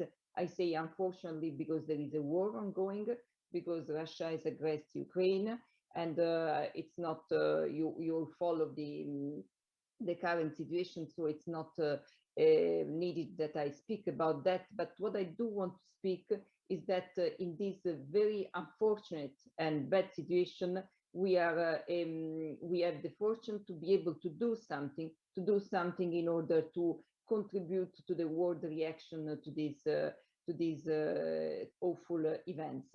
And this is very much linked to my intervention, because I'm supposed to give some closing remarks related to the global approach in research and innovation, which is the new strategy for international cooperation in research and innovation, adopted by the European Commission in May last year. And what is important is that this strategy is about cooperating in research and innovation, about cooperation at international level based on values and principles. And this is exactly what we are putting on the table now. We want that our cooperation follows values and principles. This is why we have stopped the signing of any project with the Russian Federation. We have stopped the payments of any Russian organizations, public organizations under the EU Research and Innovation Program. And we are carefully analyzing the different strands of activities to see how we should react in order to make sure that we give a strong signal from the research and innovation point of view to the government, while at the same time, of course, trying to find a way to possibly support this part of the civil society, including the researchers, of course, that are reacting to this dramatic situation. And that's for me very important to say here in this forum, because in fact, what we want to do in research and innovation and what we want to do as European Union is to really cooperate with these like-minded partners that share the same values as us, that want to cooperate for a multilateral system, which is based on democracy and on a research which is based on important values such as the academic freedom, the gender equality, the open science, and the evidence-based policymaking. And therefore, it's very important for me to be here in this ASEAN forum, because ASEAN for us, it's a very good partner in this field. And by the way, I would like to say that the cooperation with ASEAN is specifically mentioned in our global approach to research and innovation. It is specifically mentioned in our communication, which is the document through which we have presented, and the European Commission has adopted the global approach. In this context, we say that regional cooperation with ASEAN will be enhanced through the EU support for intra-ASEAN research and innovation cooperation and mobility, in particular through the ASEAN-EU dialogue on science and technology. So that is important for me to say. Now, I will not be too long because we are having some concluding remarks here, but I would like to say that this symposium, and I would like to congratulate you also for the second edition of the symposium, hoping that maybe in the third edition I can be with you physically. But what I would like to say is that this symposium, which puts on the table the cooperation on such important instruments for research and innovation as high performance computing, is very, very relevant, because we really need to see together how we can best use our tools for cooperation in order to face to the global challenges. You know about high performance computing much more than me, so I will not dig into that, but just to say that these instruments are important, are costly, we need the skilled technology and skilled people. Therefore, it's very important that we united forces in order to have impact and in order to really have those instruments which allow us to have the research and innovation international cooperation that we want. With that, I can close my intervention, thanking all of you again, and in particular my dear colleague and friend Pierrick for having moderated and animated this debate so well. Thank you very much. And with my apologies, I will stay a couple of minutes, and then of course I will listen to the Secretary General, and then I would have to leave, but the event will be closed by then. Thank you very much. It was for me important to be there with you, although we have lots of meetings and that are taking place on dealing with another part of the world. Thank you. Thank you, Christina, for the very encouraging word in the current situation and the respect of values and ethics. Also, you took the word of global. I am now based for your team in India, but I still remain the responsibility of ASEAN. So it's an illustration why the work is very global. I would like, without transition, to introduce very briefly Deputy Secretary General Satvinder Singh. You have looking at your CV, and I have had the nice opportunity to introduce you before in other events, but you definitely have a digital background. You graduated from Singapore universities and Harvard School. You are also prominent for us at the European Commission in always helping us to promote science and technology and innovation. So we appreciate very much the time that you are giving us. I'm sure with the director, Cristina Russo, we will be very happy to meet you. Personally, I have seen you many times online in the last 2 years, but I have never met you. So I hope at some stage it happens that we meet you in Europe or in ASEAN. Deputy Secretary General, the floor is yours, and thank you very much. Thank you very much. Thank you very much, Isaac. Thank you for your kind introduction and words. I also like to acknowledge His Excellency Ambassador Igor Driesmans is dialed in, and of course, Your Excellency Maria Cristina Russo for making time for us. And of course, like to acknowledge all of the esteemed professors and panelists that have been listening this afternoon. Learned so much from all of you, from your interesting discussions. Greetings from all of us in Jakarta, and again, a sincere, deep appreciation to ASEAN COSTI, the European Union, and Japan for conducting this second EU-ASEAN-Japan Symposium. As you know, it's covering both the HPC international infrastructures. In fact, like I said, I had the pleasure of sitting in and listening to some of the discussions and judging from the sharings. Again, congratulations to you all for a successful symposium. I've told my team that, you know, some of the discussions are so critical. We need to get these discussions out and make sure that some of these recordings are going to be out there and more accessible to a larger audience. I'd like to also, of course, take the opportunity to congratulate SCA 2022 organizers for consisting of, as you know, the organizers are consisting of various international HPC centers, the National Supercomputer Center of Singapore, and of course the enhanced regional EU-ASEAN dialogue instrument. For all of these organizations have been really coming together to execute the SCA 2022. Let me quickly jump a little bit of the regional prospects. As you all know, as the region is coming out of the pandemic, we are slowly moving towards a situation where more than 70% of the region is able to get its population.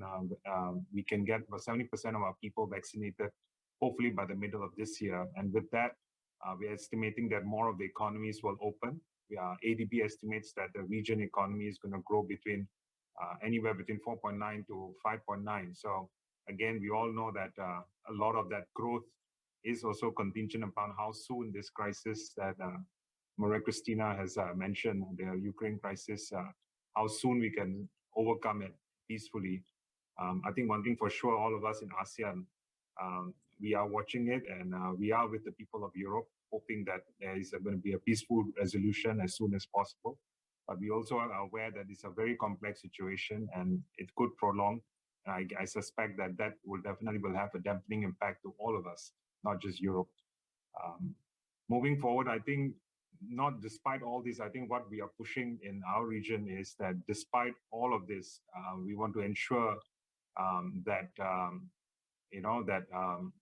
to some extent, we don't want any of this to hinder any of our deep partnership and our regional constructive cooperation that we have with our partners, both the EU and Japan. What I can assure you is that the last 2 years has not been easy for us in ASEAN. I think one thing that I've noticed that has not pulled us back is truly our commitment towards technological and sustainable commitments. And you can see even in the region here, the last 2 years, never have we seen number as large as 70 million people suddenly now digitally online, and we are beginning to see a huge amount of resources being pulled in from the private sector here too, in order to find solutions to overcome the challenges that the pandemic has brought us. So I think timing-wise, in terms of technological requirements, you can say that I think there's never been a more urgent need for us to look for high-quality capacities in computing resources. The demand is great, and I think you can see some of the speakers this afternoon raising some of the interesting projects that are being pulled in from global institutes cooperation and even some of the institutes in the region, all centering on some of these efforts. I think for us in the ASEAN, we see HPC is truly an instrumental tool to build not only the foundation for scientific, but also our industrial and societal advancements. In return, of course, we want it to be all translated to a much better future growth and a better quality of life for our people. So I think we know what the final outcome we are chasing for, and the HPC is truly a tool, a means that's going to help our societies achieve that. And you know, the commitments in ASEAN are clear. We are going to move ahead despite the challenges this year. We hope to move ahead with our initiatives, and we are hoping to still continue and work hard with all of you on a vision to establish the ASEAN shared HPC facility. And hopefully Europe and Japan will come forward to support us in this ASEAN shared HPC facility, which you know is going to be quite critical in helping us drive the issue on access and the reskilling of the HPC capacities of our people. And we truly look forward towards that. We are hoping to creating a much higher performance for our people to be able to achieve our goals in this space. Meanwhile, we are also working hard to expand the talent pool of the HPC. We are glad to see, for example, the progress of the HPC capacity building cooperation between ASEAN, EU, and Japan. The first HPC school, as you know, was very successfully implemented last year. 60 talented young people across ASEAN really benefited from it. I'm hoping that the next HPC school, I understand, is still going to be in Bangkok, but the details, I understand, are going to be shared. In fact, Honorable Fabrizio has already shared with us some of the impact this program is making and what's going to come. And I'm hoping we will be welcoming back both the international experts and lecturers, as well as good quality students for the 2022 HPC school initiative. And I'm hoping that this year we will get truly talented students, and maybe even I'm hoping that we can even increase the cohort, maybe double it.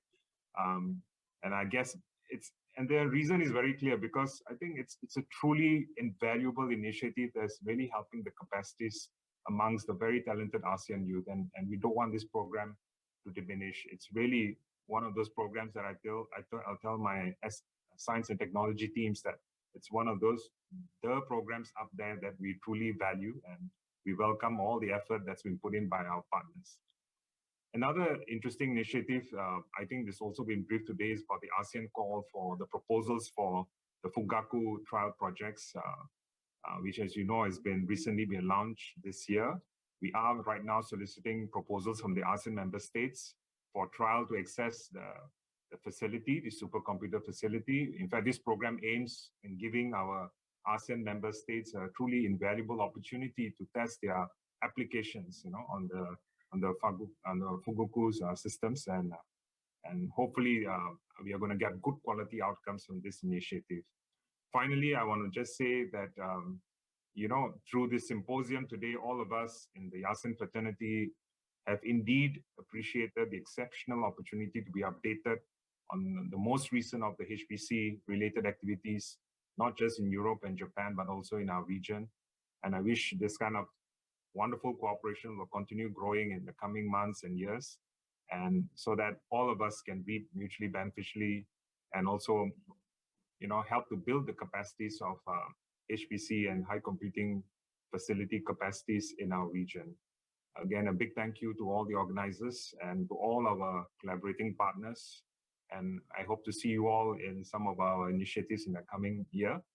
Thank you once again.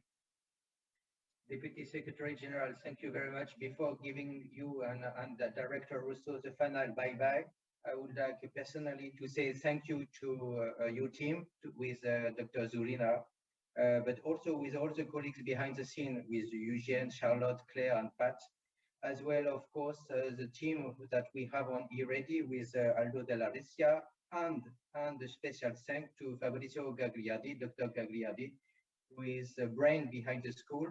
So I would like Director Russo and the Deputy Secretary General that you formally close and give the bye-bye to all the participants. It's 4 o'clock here in India. It's 11:30 in Europe, and we are on time.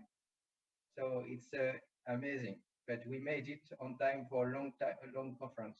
Thank you very much to all the colleagues, And Director Rousseau and Deputy Secretary General, the floor is yours to close it. Thank you very much, Pierrick. Thanks to everybody, and looking forward to continuing this fruitful cooperation and to see you all in person when possible. Thank you very much, and have a nice afternoon in India and morning in Brussels. Bye. Goodbye, everyone from ASEAN.